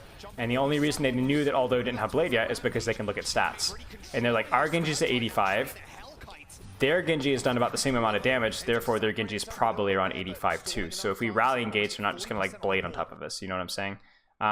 It's like there's like a window where like, okay, we've got rally, they don't have Blade, like let's try and get something out of this rally. So like, stupid question, but like, how does ult tracking work? Like, how confident are you that a team has a certain ultimate? Because I've heard like different things, like, oh, you think they're 80, 90, or you track it based off of your own ults, or like, how really confident can you be about, especially in this meta? It feels like every fight someone has an ult. Usually first ults are something you should be like very, very like within 10% confidence with, because like I said, you can just check your stats and compare them to the enemy team. And obviously tanks do give less ult charge for healing and damage, but generally like you're going to be able to be like, I'm at 9,000 or 900 damage, they're at 200. They're not going to have ult this fight, right? But then as that goes on, it definitely gets much harder. And then it just kind of comes back to the old Overwatch 1 basics, where you just have like a general principle that they've not used it in like 2 fights, so they probably have it. And then also little details, right? Like everybody knows Jungle Queen's ult charge is really, really slow. Everybody knows if there's been like an extended skirmish phase and nothing has really been done on either side, they probably have a beat. Everybody knows that like if they've been hitting really big dynamites, they probably have a Bob, and that's just like where like your ult tracker's like experience really comes into play. Oh gee, so it's like one person that has to track everything, or is it usually it's a group effort that's led by one person. So one person has the responsibility of always doing it, but then it's expected from the team to kind of chime in with their own observations. Like this happens all the time, even in Overwatch League, where like Admiral will say they've got this, and this, and Heidi's like, no, they used that last time. It's like, oh yeah, you're right, yeah, that's my bad. Or back when we'll be like, no, they were getting like massive dynamites. He's definitely got it this fight, because obviously Admiral can't see everything, but he's the one that's responsible with getting it started, and then your teammates kind of chime in with their own takes, like their own like, oh no, I think you're wrong here, or I think you're right here, if that makes any sense. Yeah. I mean, trying to do all of that in this it's rough. fight. Yeah, it's rough. So now, at least Sir Majed was able to. Oh shit, Trong beat it too. Yeah, it was a mess. It was a mess. Losing your Junker Queen first, like Toronto did, is actually disastrous. It's the most important person on the field with that shell. So now Florida can just engage with Blade, really, and then beat their Blade. Here comes the Blade. You notice that he swapped a Sojourn as well. He's like, alright, this isn't gonna work, so not gonna try Ash retake again. Yeah, I guess you might as well just counter Blade and get the beat out. Yeah. But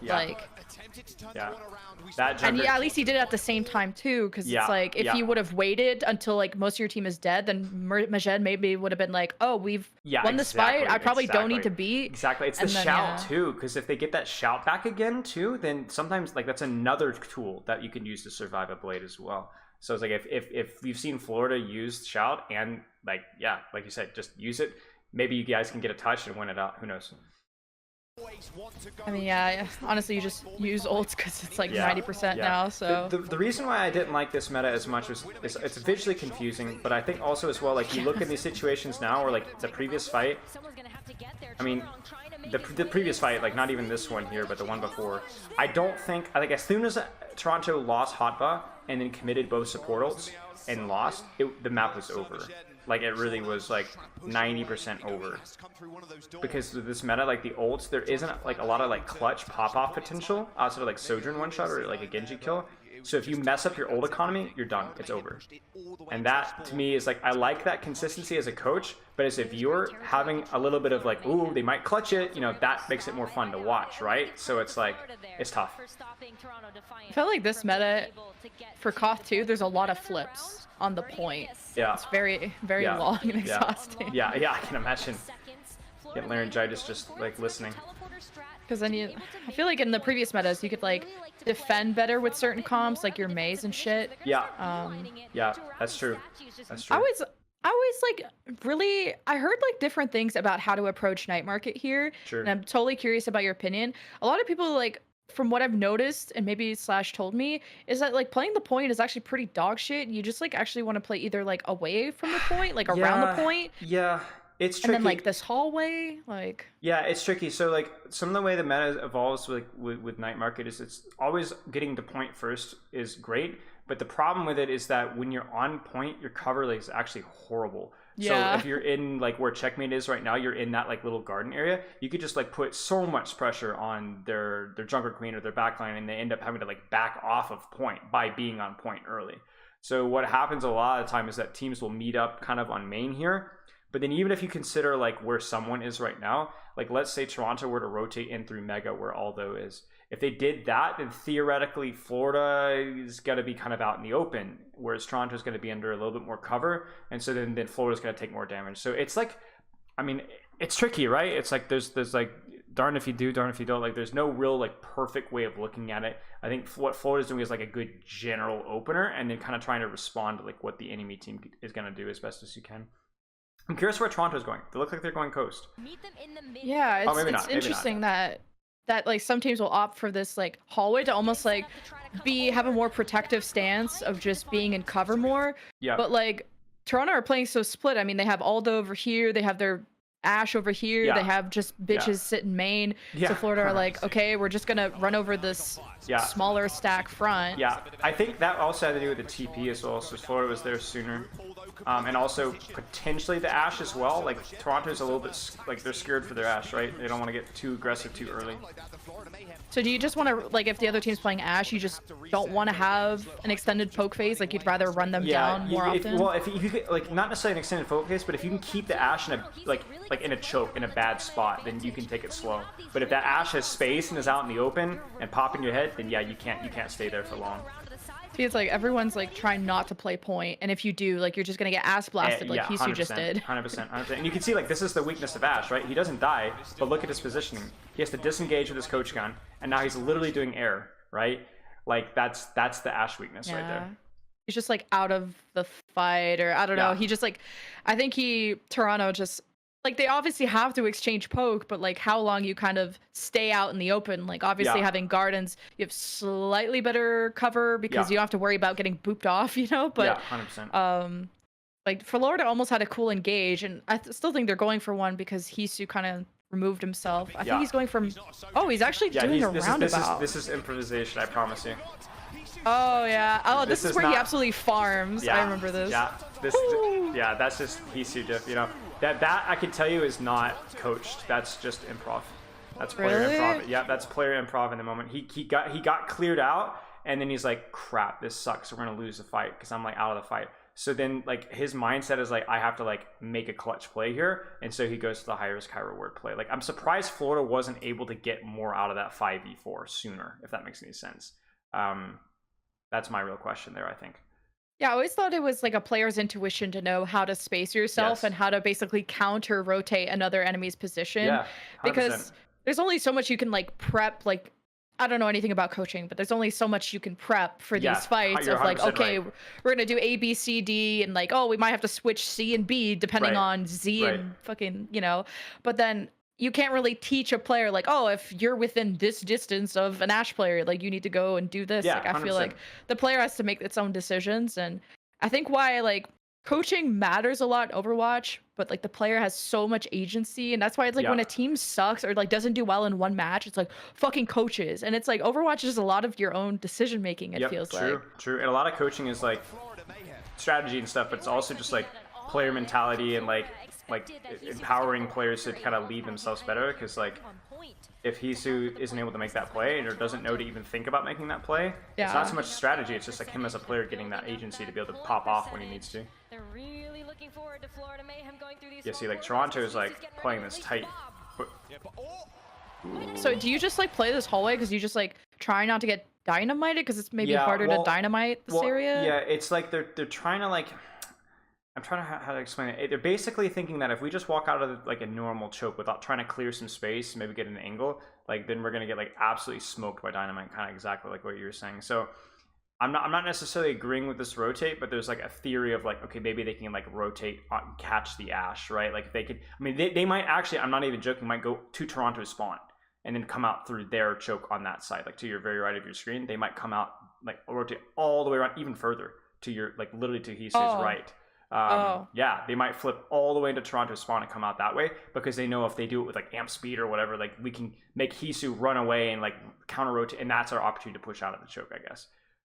Because situations like this makes me think like I've seen a lot of fights like happen through here, and Genjis will like climb up and do some like bullshit like right click stuff. Yeah. But then like some teams I feel like almost they don't like waiting around, and they'll actually try to go into these like highly defensible areas. Like if Toronto were to go inside of here, and I've seen teams like get fucked because like you enter here and you don't know where to look left or right, and then the focus gets all fucked because 100%. You can't see everyone, and then you actually end up getting punished because it's like the people that are in cover are, I feel like, have a bigger advantage. Yeah, they do. I mean, you brought it up earlier. You're talking about how like teams are sometimes forcing that aggression in situations when it doesn't always make sense. And it's like the difference between a good and a bad team is knowing when is it good to go aggressive, when is it not good to go aggressive. And teams that just go AFK full crazy mode, that doesn't always work out so well, like you were saying.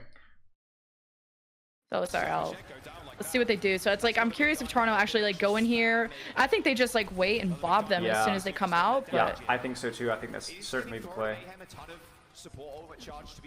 I mean, when you're in control of the point, like I feel like you shouldn't be stressed to even make a move. You know, it's them that's fucking rotating forever. Like they're taking so long to go like all the way around the map, and all of a sudden they're like, okay, let's go to point. Like, why would you make the call to go to point at this? Well, it's at this point, Florida's like, we have to do something crazy. Like this map is like so hard to retake into. So like maybe if we like amp speed to point and then set up like some tempo on point, then maybe we can make something work. Like there isn't getting out of that choke either way is going to be bad. So if you go to point, it's bad, but it's not necessarily worse than trying to take the fight on where like Hisu's position is, like to his right, like out in the open there. Because like the first fight going to point probably doesn't make a lot of sense because you guys are able to get out of the choke and meet each other on equal footing. But now it doesn't matter where you rotate, you're walking out of the choke now because Toronto has the point. So even if like Florida just walk out of that choke from their spawn and just walk straight forward, that would not have been like the neutral fight. That would have been like a lot worse, if that makes any sense. Yeah. Like maybe Florida just rotating to point baits Toronto to going inside of the point, and then Florida surround them, and then you just like lose RuPaul to this shit. Yeah, like he just gets booped off the map. Toronto's such a demon, man. Yeah, he's actually such a demon. I can tell you from like Florida's perspective, that's like that kind of stuff is like so tilting because they actually baited the bob and like would have disengaged it really fine, but then they just died to a boop. It's like we did everything right, like strategically, but we just died to a mechanic play. Like that is like the coach's nightmare. Oh, good whip shot, but this is still like such an L moment. Yeah, this is mechanics and like being able to keep your focus. These crazy except messed fights. And then so tilting that I think Florida spent like 20% doing this rotation because they went through hallway and then they came back to point and then just to get fucking booped. Like you didn't even trade ults. Like that was such a worst case scenario. 2 fights in a row where the entire fight is dictated by pick. That's it. No ults, no nothing. Night Market's a weird one. I always thought there'd be more fights in White Room than there were. Oh, let's see what this replay is. Oh, just big dynamite stuff. I guess it's not that hard to dynamite an entire team if they're clumped like that. What just happened? What are we looking at? He's like burning, is like, oh shoot, and then he gets split. That's crazy. That's where like the lurking Genji, he's like hunting, right? I thought there'd be more fights in White Room, but So I guess Yeah, well, big open areas are better. Yeah, so the reason, well, think about it this way, like if Toronto rolls out where they are now, okay, great. And let's say Florida rolls out White Room, okay, great. The problem here is like, unlike Night Market, where going point was like really kind of cruddy, for Toronto, like let's say Toronto gets to point and then Florida Mayhem's coming out of White Room, that's actually like a dog joke for Florida Mayhem to push out from White Room towards point. And the cover on this point is like actually super nice.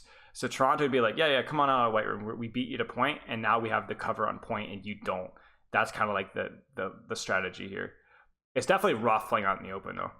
It feels like, yeah, I always thought maybe it's like the different types of cover, too, of like, if you push main, you have like this little statue bus stop looking ass thing. You have dojo, which is a lot safer to be in. But like if you push White Room, you cross the bridge, and then you can get like, your secondary point of cover is like the walls around the point, which then you get fucking booped. Exactly. So it's like a good choke if you want to funnel people in that certain way. So like with a Rhine comp or like a May comp, like you want to play super narrow like that.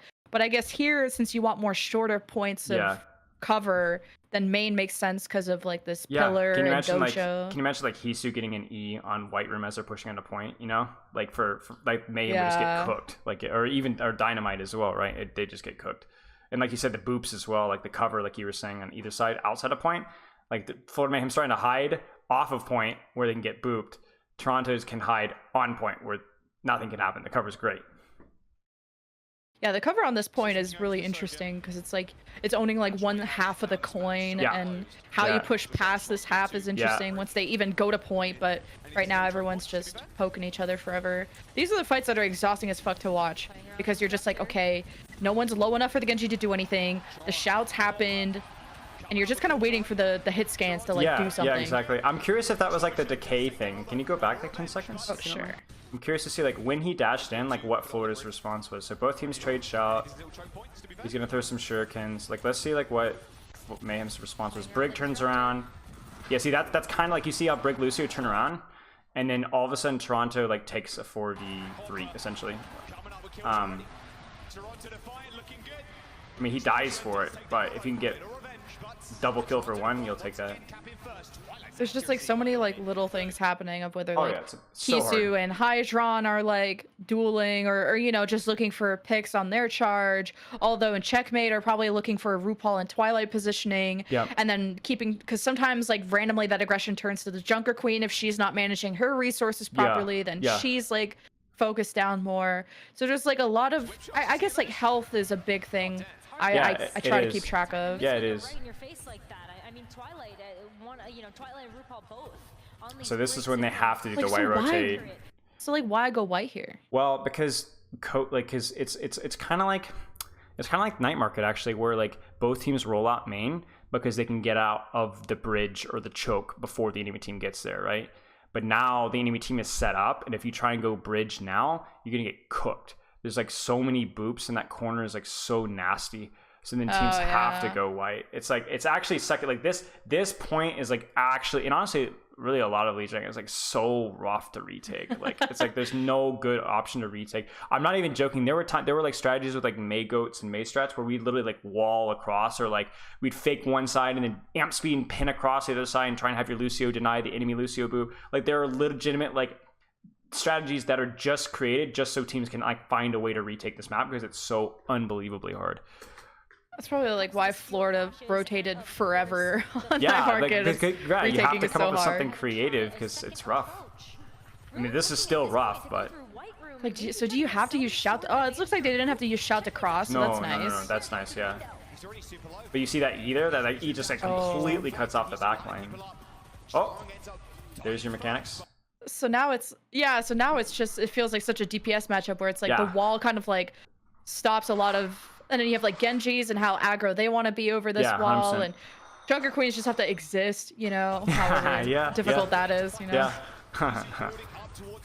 So Checkmate just gets absolutely boinked. Fucking whip shot, shield bash. Twilight I thought was so fun to watch. Yeah, it's crazy. That's another kind of like the role swap, sort of, kind of, not really, but a little bit of role swap. At least for us, Landon like has experience at Brig, but I don't know if Twilight experience on Brig is that extensive.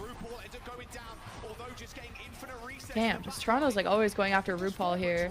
Who seems to be like, I feel like obviously there's no safe way to position as a support on like Koth, because it's like you have to be with the team and again you're mechanics. accessible at all times. Yeah. Brig is a very punishable hero in this meta for sure. Tronic's such a fucking demon. How did he not die for like the 10 seconds Such he's a getting rat, chased man. by someone? Such a rat. I don't know how he does it. Oh, that's a knife? I think that's knife. Yeah, I think so. It's weird because he like delays. He Jesus. delays the pull, you know, so it's sometimes hard to tell. Yeah, because I think that like knife icon, like I can never tell if that's like in a person or if He's it's on the behind floor. them. Yeah. And then because sometimes they do delay it just to like hold them in a certain way, and It's crazy how Toronto stalls that so much without losing people on point. Like they peel like 3 people back, but they're still able to like stall point out at the same time. See, that's what's so exhausting about casting some teams. It's because fights are just, it feels like they're always fucking winnable. Like casting Shock and Glads, like they'll play like 3v5 and invest ults, you know? They like always think it's winnable. Ooh. Just pre-blade. Yeah, I mean, because like look at the clock, you know? It's like 1 kill here is like brutal. It means Mayhem's never gonna get like a 5v5. It's over. Like, there's the kill. Now here comes Hydran. I mean, by the time Hydran gets there, the fight's gonna be over. And then someone actually just rampaged Hotba instead of like maybe point. Yeah, I mean that was kind of fucked anyway. It was some sort of miscommunication or something. I think people like the C9s happen so much more often when there's like no off tank. Like it's actually unbelievable. Like just relying on your diva to be able to touch or have at least one other body and cart. Like it just doesn't. It's crazy how many more C9s have happened this season. It's so funny too. I actually casted like the worst C9 of Summer Showdown. Fuck, what was that? That was it. Go back a little bit. That was the one we were wondering about. Like, did he? Wait. I think it's just like, bang bang. Yeah, there it is. That's it. But he's the checkmate. Remember the checkmate dash and Hisu, and like he just died. Yeah. That was it. Just the mechanics. That's crazy. Was it London? I think it was a London C9 where it's like the Junker Queen thought they had like cart touch and they didn't. And they just like walked away. Yeah, I casted. I swear, I've casted like such horrible C9s. There was like one on Hollywood too. It was like Hollywood C, and the cart was like right at the choke, and like the team like thought they had touch, and then they didn't, and the round just ended. I forgot who that was. That shit was so funny. Awful. Happens in scrims all the time too, man. It's hilarious. I'd get so boomed. Yeah. Paraiso. I've been practicing my pronunciation. I had to like look it up in Google and like smash the what is this like the stupid pronunciation thing over and over and over again. Like I got this. Oh yeah. Dude, I've said like 20 different times like Paraizu. Paramap. Paramap. New map. Yeah. New map thing. What do you think of this map, by the way? I was just about to ask you. I casted like the Twitch Rivals like Overwatch thing, and they like showed this map, and it was like full hold central on. Yeah. It's just so like defense heavy. It feels like you have like great high ground and cover. Yeah, it's brutal. You have like a literal hallway that you can just I'm mousing things, but the hallway on the right. You have like a super long sight line for your defensive Widow, Sojourn, whatever. Yeah. That the attackers don't have as good of sight lines as the defense does. Yep. And the only way to push, this feels like so Paris-y, but slightly more open, is that you only have to just like run through main and try to push the defense off the high ground that they're already on. It feels very Paris-y in this like first area. Yeah, and then it's like rough. you win this fight and then you have to probably win another one to go to the next point, unless you just like people ignore and just go to point and fight on point. Yeah, it's really, really tough. I mean, teams have gotten a little bit more creative with it because the choke at least is a little wider than the Paris choke, but it still is really, really tough. Oh yeah, it was Nixel on Hollywood that had that egregious point CC9. Oh jeez, that sucks. I had that NYXL Hopium. All right, it's like a lot of teams I've noticed just fucking run through this shit. Sometimes they'll go through stairs, sometimes they'll like dash in on the Sojourn, or sometimes they'll just run to point. So I don't really know what's best. It seems like look for the opportunities kind of strat. I mean, I mean that's really it. Like you can have like little dashes and bashes and baits, but then you just kind of have to like react to how the enemy team responds and hope that you're able to punish the split, you know? World is just fucked here because Pack wasn't available. Yeah, Rough. that's tough. That's where you need to start tracking like all 3 packs, right? Oh, of course. Like that's what you need to be like. 3. Well, actually, he was 1.5 seconds away from having his pack. Otherwise, they would have won that fight. Really. It seems like so hard for the Genji to actually push the defensive Sojourn. Yeah. And it's like I think that's where Aldo failed here. Is like he just, and especially with the Sojourn, you just shift and you can go like 3 miles away within and while like you're one shifting, blink. you're shooting. That's the crazy part. Yeah, so it feels really hard for a Genji to like gap close on that point. Oh, definitely. Yeah, definitely. I don't know what the fuck happened with Florida. I think they just like dropped from high ground and shit got messy. A lot of times what happens is like the team attacking will like walk through the choke and kind of bait something, and then sometimes the defending team like gets on different pages, like with like who they're focusing or where they're going on, and then like you can catch a Lucio or you'll catch a Genji without deflect, or maybe at the same time as you're pushing underneath, your Genji will wall climb over and try and like distract whatever, and then you're able to focus down their clean. But you have to be like pretty creative with these. It's just like a dwindling process of like, yeah. I think this fight just like it took 2 minutes for this to be done, and they got only a tick. And it's rough. Oh, fucking pre-engaging here you don't usually see, which is interesting. There's a weakness of the Ashe though. If that's a Sojourn, they're able to fully kite that out. No problem. Oh, so that's why. Oh, that's why they like to pre-engage. Yeah, I mean it's definitely better versus the Ashe for sure, because she's just slower, you know. I just thought the Ashe would be like out of range of dynamites, because I guess like yeah, she can dynamite this bridge, but then don't put everyone on the bridge then, and then Ashe gets no value. Right? I don't disagree with you. Yeah, Ashe definitely feels like. It's definitely rough, right? It's the same kind of thing we were talking about in Control Center, right? Where we're like, ooh, I guess you just have to play to like bait their engage and then play like a little bit further back towards your spawn and be like, ha, like you kind of see like Toronto wins that there because like they early pushed, but then they like kind of baited them, and then Hisu's like way in the back all of a sudden. You know what I'm saying? Just popping heads. Yeah, it was.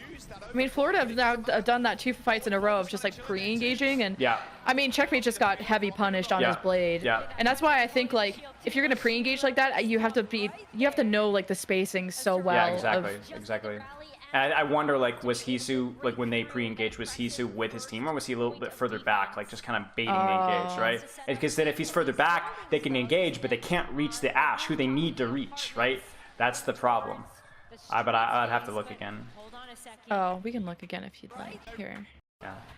That's my specialty. Just talk about something, and then, you know, way after it occurred. So it's like... Yeah, look at Hisu's positioning. He's, like, by the brick, bottom of her screen. Like, he's not even on screen right now. He's not even on screen. So I think Checkmate got whip shot, and then there's like a disruptor shot here.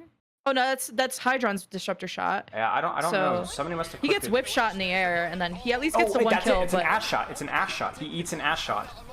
Oh, because you see like how smart Hisu was. He was playing so far back and baiting them to push, and then they did push, and then Hisu's just like, all right, you can't reach me, and then he clicks the head. Like he didn't get the KB, but that was like 150 damage. Fuck?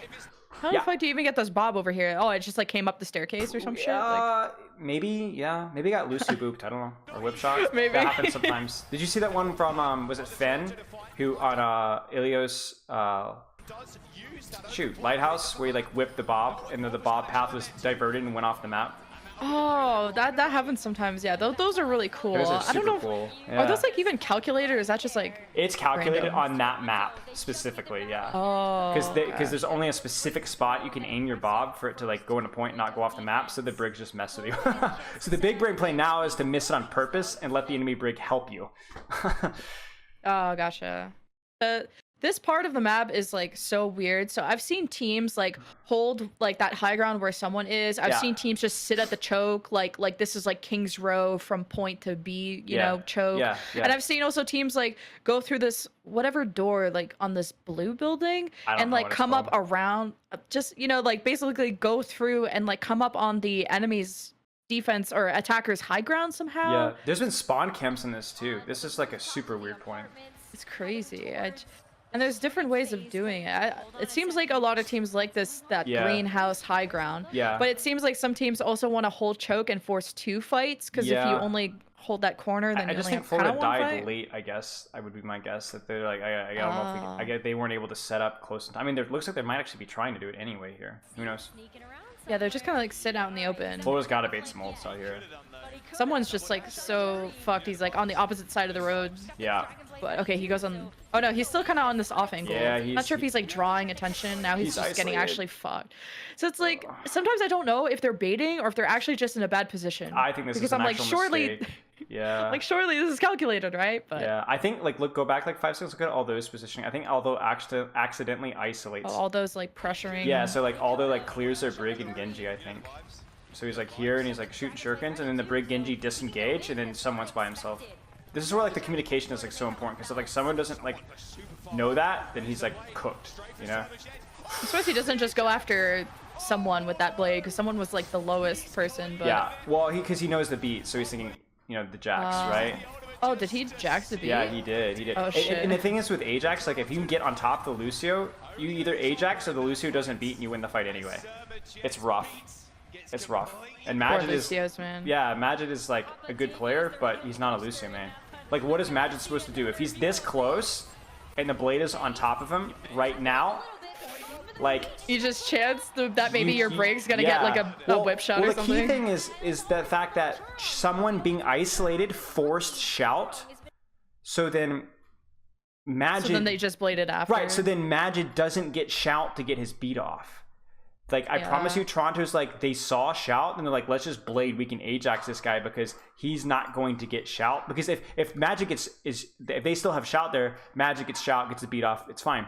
But it's like sequential, like right, and it's Aldo takes an angle, clears out RuPaul and checkmate. They kite out, which leaves someone isolated. They don't communicate that well with someone who then loses a lot of HP and has to shout out. And then Toronto goes, oh, they have no shout. We do. Let's blade in. And because Magid doesn't have shout, we can kill him with blade before he gets the beat off. It's crazy.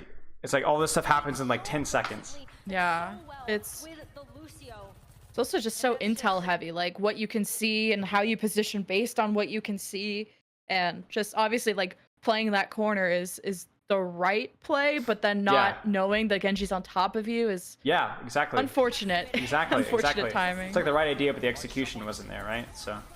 Dude, what in the That was Jesus. That was crazy. So it's like someone gets completely ignored. Toronto just like beat engage into the supports who are obviously in this building. Yeah. And then someone like rampages out. Beat goes off, but I don't even know. It's like it feels like when you get rampaged, beat and rally shit doesn't save you. Yeah, it depends on how much rally armor you've had, but like Showdown took so much damage to begin with. I don't know how RuPaul survived. I think they were trying to beat on RuPaul, but somehow RuPaul like juked them, like hid from them or disengaged entirely. Because theoretically, even if RuPaul has like rallies, if you're able to beat and get on top of the brig, she should die. But somehow RuPaul like, I swear he like juked or hid or something and survived. That's what's so sketchy about going inside of like buildings that yeah, people you were are talking hiding about this in. earlier in Lijiang, right? It's just exactly. Yeah, you just like don't know where people exactly are, so you kind of just are ulting in and hoping for the best. And yeah, he's gonna bop point. He might bop point. Weird. So it's like, Bob. why Weird Bob? Yeah, it's like why not Bob behind them and force them into a fight? I honestly don't know. I don't know. I think this is just like a brain fart, honestly. Like maybe he thought they were engaging, but they were actually speeding backwards. Yeah, that's true. That's true. Oof. Oh, there's the I mechanics. checkmate. Yeah, I mean that's the Ashe, right? As soon as she gets space like that, you know, she just does so much damage. So I mean, as soon as like you lose your Genji, I feel like it's hard to come you back lose when so you're much one down. agency. Yeah, I mean, yeah, I guess like anyone dying is like rough. Yeah. Once again, the ultimates from Twilight and Hisu. All right, this will be interesting. Blade for blade. Well, no, actually no blade. Blade for nothing. Can Toronto like disengage the blade? Because you need shout plus all of your cooldowns to disengage a blade here. Unless the Genji chokes, which happens. Like, dude, like how is Checkmate gonna get any help here? Like someone has to be way more forward, but he's taking so much poke, just like waiting for Checkmate to like do something, and now Checkmate's like, oh fuck this, I'm not getting shout, I'm not gonna get rally, like yeah, it's tough. He's got the Dragon Bait in his back pocket, but look at the rotation for the Toronto Defiant Rose. They're taking the high Nice ground little away flip. Like Toronto really doesn't want to fight this until they get like a support. Yeah, I was gonna ult. say I've seen like positions flip like this. So is this who's this bad for? I mean, this is bad for Florida because they had the window there when they have the blade, and Toronto doesn't have anything. And then now that window's like kind of gone now. Like Toronto's able to play it slow, kite it out, and now like Toronto's built their blade. Now Toronto can build their Jungler Queen ult. And Toronto might not do anything until they get beat, or try to not do anything until they get beat. So let's just see. Because I always thought maybe it would be bad because if you're cut off from your own respawns and the fight takes a long time, like your respawn reinforcements are that's true. Just like isolated and cut off. So hey, let's think about this from the Ashe versus Sojourn perspective. I feel like Ashe would benefit from. I just thought of that. I feel like Ashe would benefit more from this, like them being like at a slight distance, like. Well, she can just poke away. And yeah, exactly. Like someone can't peek that. Maybe that's a better dynamite, like angled too. Yeah. There's the blade. Oh. That was just too deep from Toronto. Dude, they didn't even have to invest beat. They just thought that was a limp ass blade. That was just too far. It's just they went way too far with that blade. No follow up from the team there. Maybe it was like the team getting frustrated because they were like looking for a blade opportunity for a good minute or two. Yeah, and then at this point it's like, fuck, we just need to like at least trade. Yeah, that seemed like a major trade beat. though. Yeah, because now Florida can just like beat engage with a minute left. Yeah, true. Or beat blade, I guess, whatever. Would you rather beat blade or just beat engage then blade? I mean, I would probably beat engage wouldn't be bad here. But I guess having beat for Jungler Queen ult is still nice though. Oh, true. Dude, it's just chaotic. Everyone is dying. Everyone is healed. Yeah. Oh, here's blade after. There it is. Yeah. That's a lot of ults though. And somehow RuPaul dies. Did RuPaul not get beat? Like what? How? Oh, let me see. How did RuPaul RuPaul's die? been kind of like singled out a lot. Yeah. Did he get? So he's got rally armor. Rally for rally. And he's in this corner. He's right here. Yeah. Okay, so. Oh, what are the? Procs whips doesn't hit it. Oh, he procs whip and his team is disengaging. Oh, he gets rampaged. He gets rampaged and he somehow dodges. He doesn't get beat. Look, he doesn't get beat. Where is he? Where is he? Oh, beat is like over here somewhere. Wait, yeah, he just like doesn't get beat. Wait, I think I can go back. What the heck? Frame by frame moment. Wait a minute. Does he get it? Does he get it? I'm trying to. So here's like beat all the way over here. So is it just a range thing, maybe? No, I don't. Maybe. Because maybe. Hydron gets it. Yeah. And Hydron's right next to RuPaul. Shoot, that sucks. That's like actually like micro detail, and they lose the trade, and that's like fight losing too. Because like. So is that Mashed thing? Because he's on fucking Narnia beating right now. But... I mean, I think that's because he had to play because he just got Ajax, right? So he's like spooked. He's like, I need to get this freaking beat off, man. I'm not dying. So I don't know, because RuPaul dying here is actually a disaster. Because does it just mean you can't hold the choke? I mean, it's 30 seconds left. You're probably just work rampage. And like maybe they have faster respawns too. So like. What in the? Why did he rampage there? What's happening? I don't know the numbers actually, so that probably matters. Yeah, I don't know. I think he was just trying to like clutch it out or force the beat. Like clutch it out, just clutch. I mean, yeah, it was a messy fight. You know, if you hit one person with Rampage and they're killable. The funny thing with Rampage, if like, especially if they're a support and they're like 150 HP, they're not full. You hit them with Rampage, unless they get beat, they die. Because they just slowly watch themselves bleed to death. It's great. It's great. Mayhem's in trouble though. So this Bob is like. And Blade. An interesting part because you can go under this like green building and access like the mid part of the cart where the cart is. Yeah. You could rotate high ground and just like poke them down, but then the defense is like, or the offense is like on the opposite high ground. Yeah. Or I've also seen teams just like straight up hold the back of their spawn for their sojourns. So it's like weird. I think with the Ashe, Florida probably wants to push, and also they have to try and kill that Ana, I think. Oh yeah, I forgot that Twilight just like randomly does that. He's goofy, man. He's going out there. He's going on these clutch picks. Yeah. He's goofy. Oh, that nade! Whoa, what the heck? Nade Dynamite combo. Look at that. RuPaul was already low as it was. Oh shit! He tries to shield bash back, and then he just gets dynamited. That's hilarious. That's so rough. That's it, man. Look at Hydra and someone's HP too. GG's. Yeah, that's just rough. I mean, I still don't think it's... Ooh, maybe? No. I don't know how Mayhem are, like, clutching this, but if Mayhem clutches that somehow, that's gonna be, like, insanity. Hydron just uses jump, so he can't even touch. Yeah, that's true. Yeah, that's crazy. Unlucky. So do you think that's been, like, RuPaul's been dying a lot? Is that just, like, good focus, or did you see anything wrong with RuPaul's stuff? I mean, I think for the most part, it just felt like a couple of goofy ult trades for Florida that didn't make a whole lot of sense. And then, like, obviously, like, that's the thing about this this meta is, like, you lose RuPaul to a really stupid, like, goof up, and then, like, that, like, completely, because they would have just held spawn doors and won the fight. Oh, here's that crazy dynamite. Oh, here's nade and then dynamite. That's crazy. Yeah, I actually got fucking exploded. Rough. That's rough. And that nade hit, like, 2 other people too. Yeah, that was actually crazy. I actually think these widow shots are just so useless, but yeah, we've only seen that work like once. Yeah, was it Backbone, too that got it? It was Backbone. The reason I think is because a little bit of scouting information plus the ult charge is free, so you, like, might as well. Yeah. But yeah, it's not exactly like a super impactful, like, big brain strat. Rip.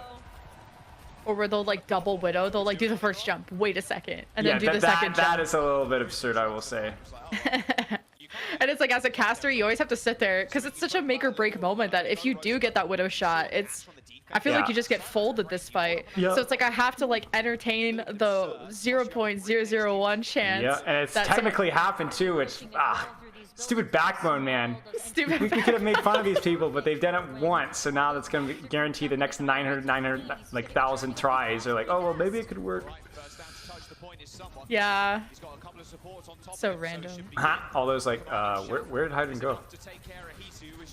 So Florida just like run to point. They, like, kind of held the high ground, dropped the point, chased after the back line, and Aldo just got juked, man. Aldo was like, didn't kill anything. Nah, Aldo was like looking for Hydron. Is like, where's he go? Where'd he go? Where'd he go? He turns around, the fight's lost. Like, oh. Dude, looking for Sojourn when she jumps away is kind of hard. Miserable, yeah. All right. Now, Ash. what the fuck? What is he cooking? What is Checkmate cooking? No way. Okay, Twilight's just got a big dick.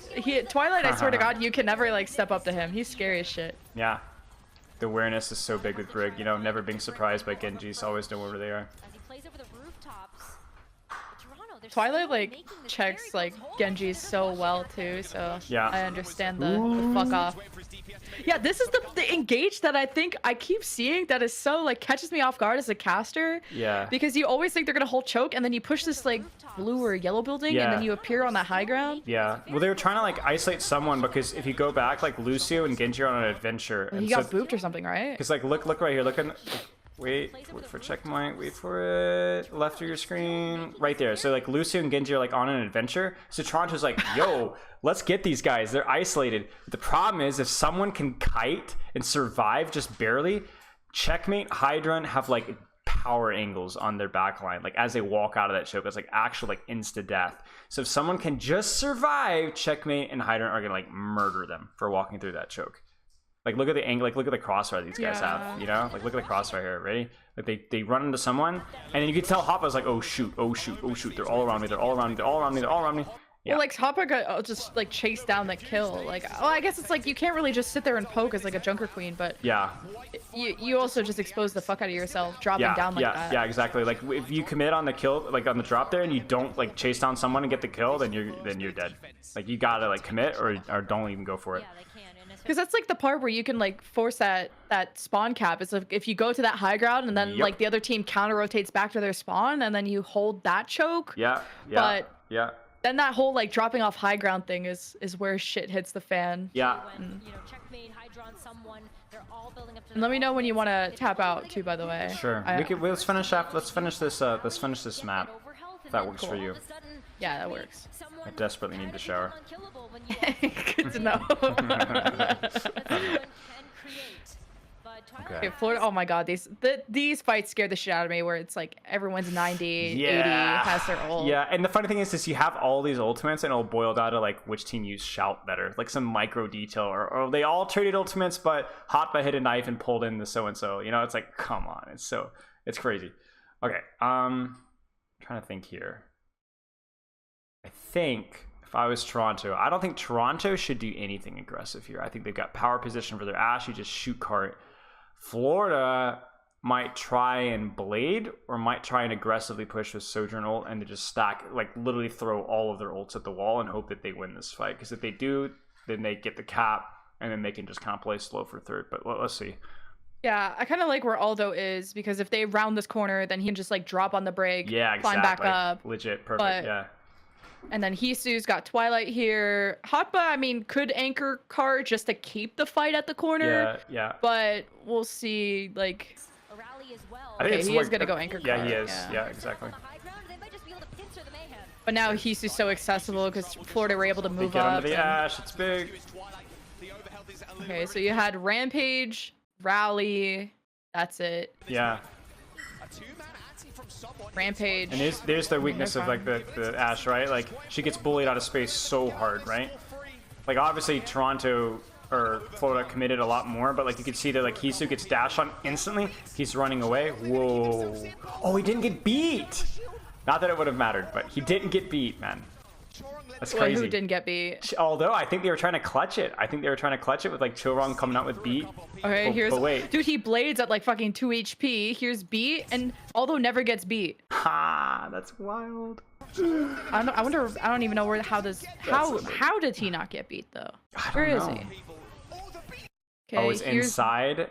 And wait, I can't even tell where Chorong is actually. Chorong is right. So you see like the Surmajed to the right. Yeah, right there, right with your mouse. He's right behind the wall. And Chorong, I think, might have gotten body blocked because he was trying to get outside. So like, because there's like that cast time of beat where there's like a full second where you can get beat, but he just got like body blocked or something. Like he could, like someone was like holding him in the choke.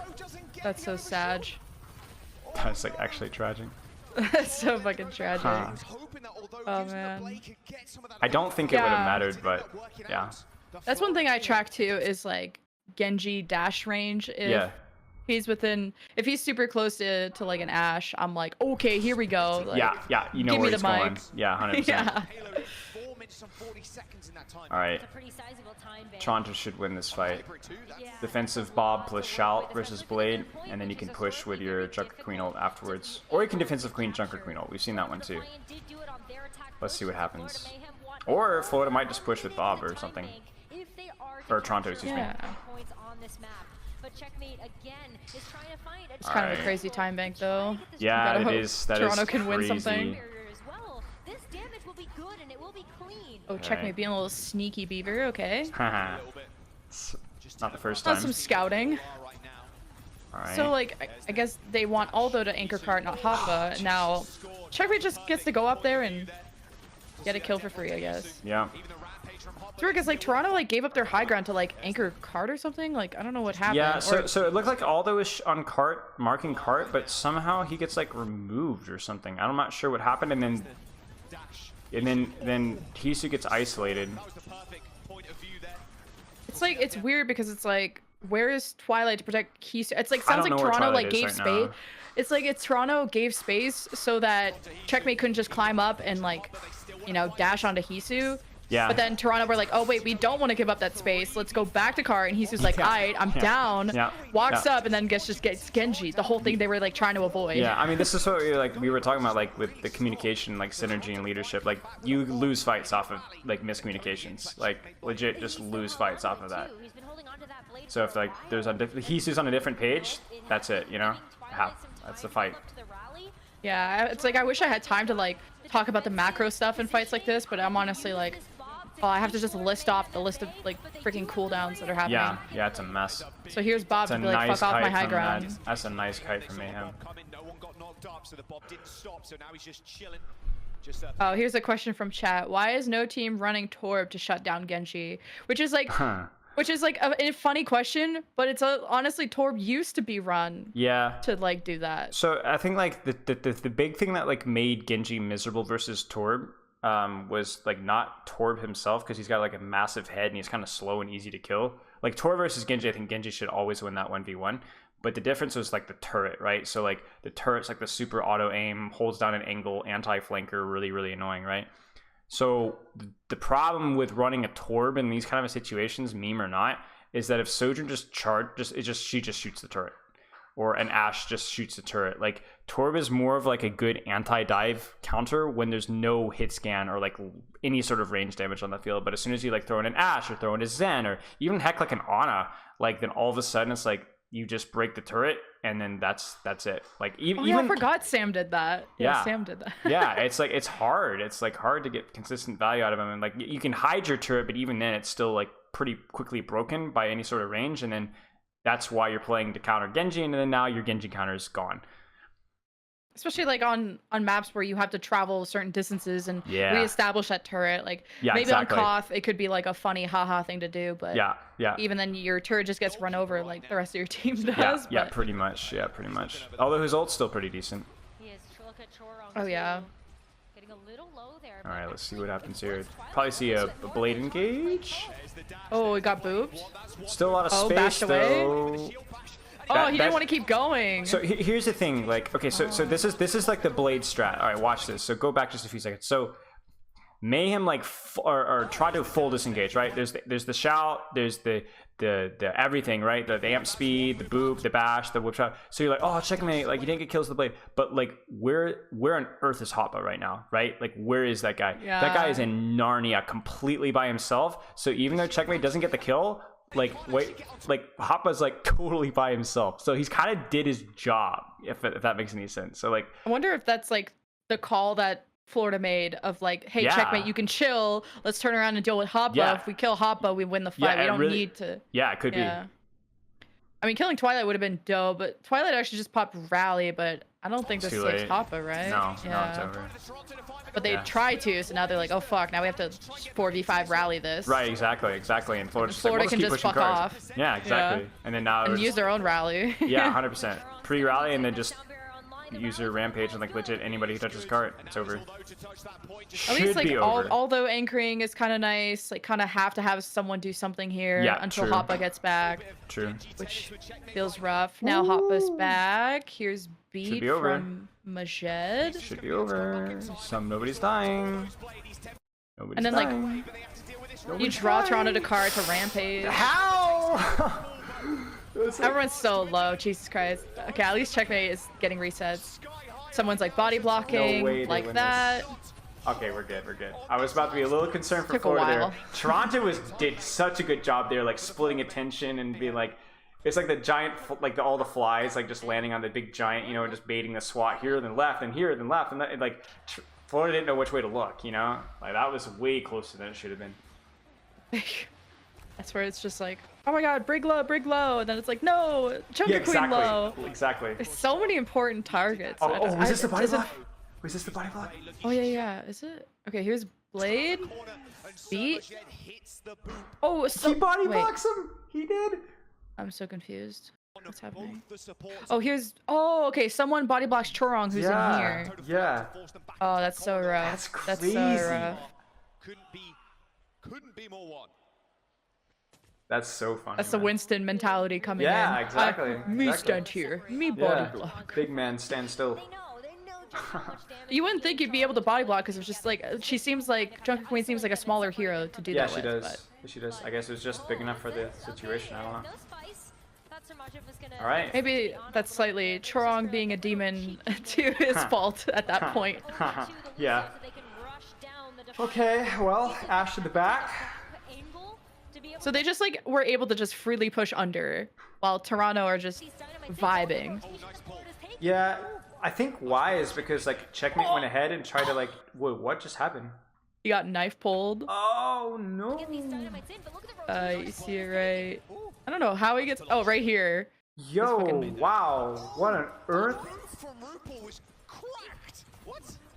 Toronto like let Florida do things. I think that's what happened. They just kind of like. It feels like waited for Ashe poke. Wasn't able to do anything. Like I'm not sure if like checkmate was like threatening Hisu, but like Hisu did like actually 0 damage on the choke at all. Yeah, because he's actually on fucking passive ult charge. Yeah. And he was alive that entire fight. So Hisu's back here. He's dodging the Genji. It's checkmate. Yeah, it's checkmate. Like bullies, and then Hisu backs up. Which I think is the right call. Yeah, at this point it's too late. Yeah, I mean that's and he probably that's doesn't really have it. great sightlines anyway, and Yeah, it's like yeah. Toronto just are in the open. Yeah, we were talking about like Ash for Sojourn. I mean, there you see it right there. You know, like if the Genji can get pressure on the Ash, even if he don't get the kill, she just doesn't do anything. Like they just walk through the choke. They took no damage. She's too busy looking at Genji. Wow. What a cool map. Interesting. I did not What see a cool this match. map. I didn't see this match, so I'm like, oh, this is crazy. I think I was watching it, but not to like super micro detail. I mean, you're also like doing that to your. I mean, I know exactly how it is, where you're like gassed from the matches where you're doing your job, and you're like, ugh. Oh yeah, I just what want was to I relax. casting after this? I think I was. I don't even know what order this was. So this was on the 10th at 4 o'clock. What else did we have that day? Forgot what matches. I must have been like, I must have just done another match. Was it all the lower bracket final 2 that day or Oh yeah, semifinal? I Semifinal? did. I casted Toronto stomping Houston, Ah. and then we only had the one match that day because it was a 3-0 Lamau. Ah, okay. Rip. That sucks. It was good though because we got to cast Toronto, which was Yeah. Wait, did we cast Toronto Houston? No, we didn't. I'm lying actually. But we casted Toronto London. That was fun. Yeah, that was definitely a fun match. It was fun for me anyway. So. it was a cool like because it had such a good storyline because they had just like matched at the end of the qualifiers. Oh yeah, true. That's and then, right. Then it was regular Toronto season. turf, and then it was like leg day being like British and London stan versus me, Canadian. Oh Toronto yes, I didn't even stan. think about that. Yeah, there's your nationality war. Although Yeah, you that's why we lost the wanted the battle, match. but you won the war. So how's it feel? Yeah, dude, I made every Canadian team lose. I casted the London Toronto lost. I casted Vancouver Florida, Vancouver lost. Hey, but was Toronto big did L. end up beating London in the standings, and that's all that counts. Yeah, right? all I had to do was like not cast it. Yeah, apparently you've got like the Midas touch, but all in the wrong I got ways. so fucking Midas The touch. reverse Midas touch. I wish For I could have Canadian. gave Shock a map because I wanted at the very least a 3-1. Yeah, that would have been fun. I don't know. I felt like the maps were at least in the grand final were relatively close, but it still was Yeah, the I mean, Fuel were fours. just like that good. Like, Yeah, Fuel were crazy, man. Fuel were crazy. It's like it was their meta, you know, the speed meta. But yeah, and that's what we were kind of like teeing up during our like narrative drives that we were just like, I mean, it's this true. is just kickoff clash. This is just kickoff clash Fuel where Yeah, they were like yeah. second place and we're kind of supposed to win / Yep. like, but now Gladiators aren't here, so who actually is gonna stop Fuel but Shock? Yeah, exactly. So- And Shock was surprisingly did as well with like Violet, Lucio, and all that kind of like Violet and Lucio ended up being actually quite good, but like Shock was not the first team you would think to do well in the meta, and they did like remarkably well, I think. So Do you think like Glad's not making this tournament affects like Reiner's chances in the like Rookie of the Year conversation? Yeah, it has to. I think it has to. I mean, I think we always have to factor in the final stage as well. I think it's like always frustrating when here's the thing. I realized this the other day. I was like, the problem with like MVP and All-Star voting is it's like the technical way to do it be to wait after playoffs are done, right? Like to find the most valuable like over the course of the entire season. But the problem with that is that when the season's over, nobody cares. Like the people don't like care as much for. So like what ends up happening in like every sport is inevitably you have like the MVP voting happens like 2/3 to 3/4 of the way through. People are already like locking in their votes, but you don't have full information. But I think like with Reiner, like he had a crappy stage. You know, he had a crappy stage, and I think he was already behind Proper and Kevster as it was, or well, I guess Proper for Rookie of the Year. So I don't know. I'm actually really not sure because I think Proper has a good argument for MVP as well. But then who's your Rookie of the Year, right? I honestly don't know. Yeah, I think like because even Shock, I mean, still Proper it wasn't like killing 5 people, you know, Yeah, as he yeah. usually does. But I'm messing with like S+ perfection Proper to Yeah. like A+ Proper, you know. Right. But at least like Shock got to the finals, while Yeah. it's like, I mean, Glad's to their opinion is that they got good late. Like, Yeah, do you they agree did. with that, or is that troll? I think so. No, I mean they were good. They were definitely good late. I think that's unquestionably the case. I mean, this is what I was talking about like early on in this meta with like the mentality and like the leadership and stuff. Like, especially early on, like the meta wasn't like that broken down. It just was like teams with like good hive mind and good teamwork and good synergy. And for whatever reason, the Glads just were crap in the bed when it came to that. Like they just were on different pages, different timings, whether it was Reiner or the team or internal issues or lack of Patapan or whatever. They had the mechanics. They just sucked as a team. So that was that. And then they turned it around, whether it was space or just kind of like getting in their groove. But at that point, it's just too late. It's kind of tragic. Yeah, Rookie of the Year and MVP conversations are so hard this year with like how many it is. rookies are up, and I still think it's like proper, at least like my opinion is probably like proper Rookie of the Year, and then maybe Kevster MVP. Yeah. But I don't know if that's just like too DPS focused, because I also want to give credit to like tanks who like had to learn different things. Yep, I 100% hear you. It's always the same thing and everything. Everyone's always DPS oriented, but it's always like it's tricky, you know? It's really, really hard. Yeah, I have no idea. Well, That'll be cool. Jen, GGs, though. Jen, Jacob. thank you so much for doing this. This was awesome. This is fun. We should do it again sometime. We should. Bye.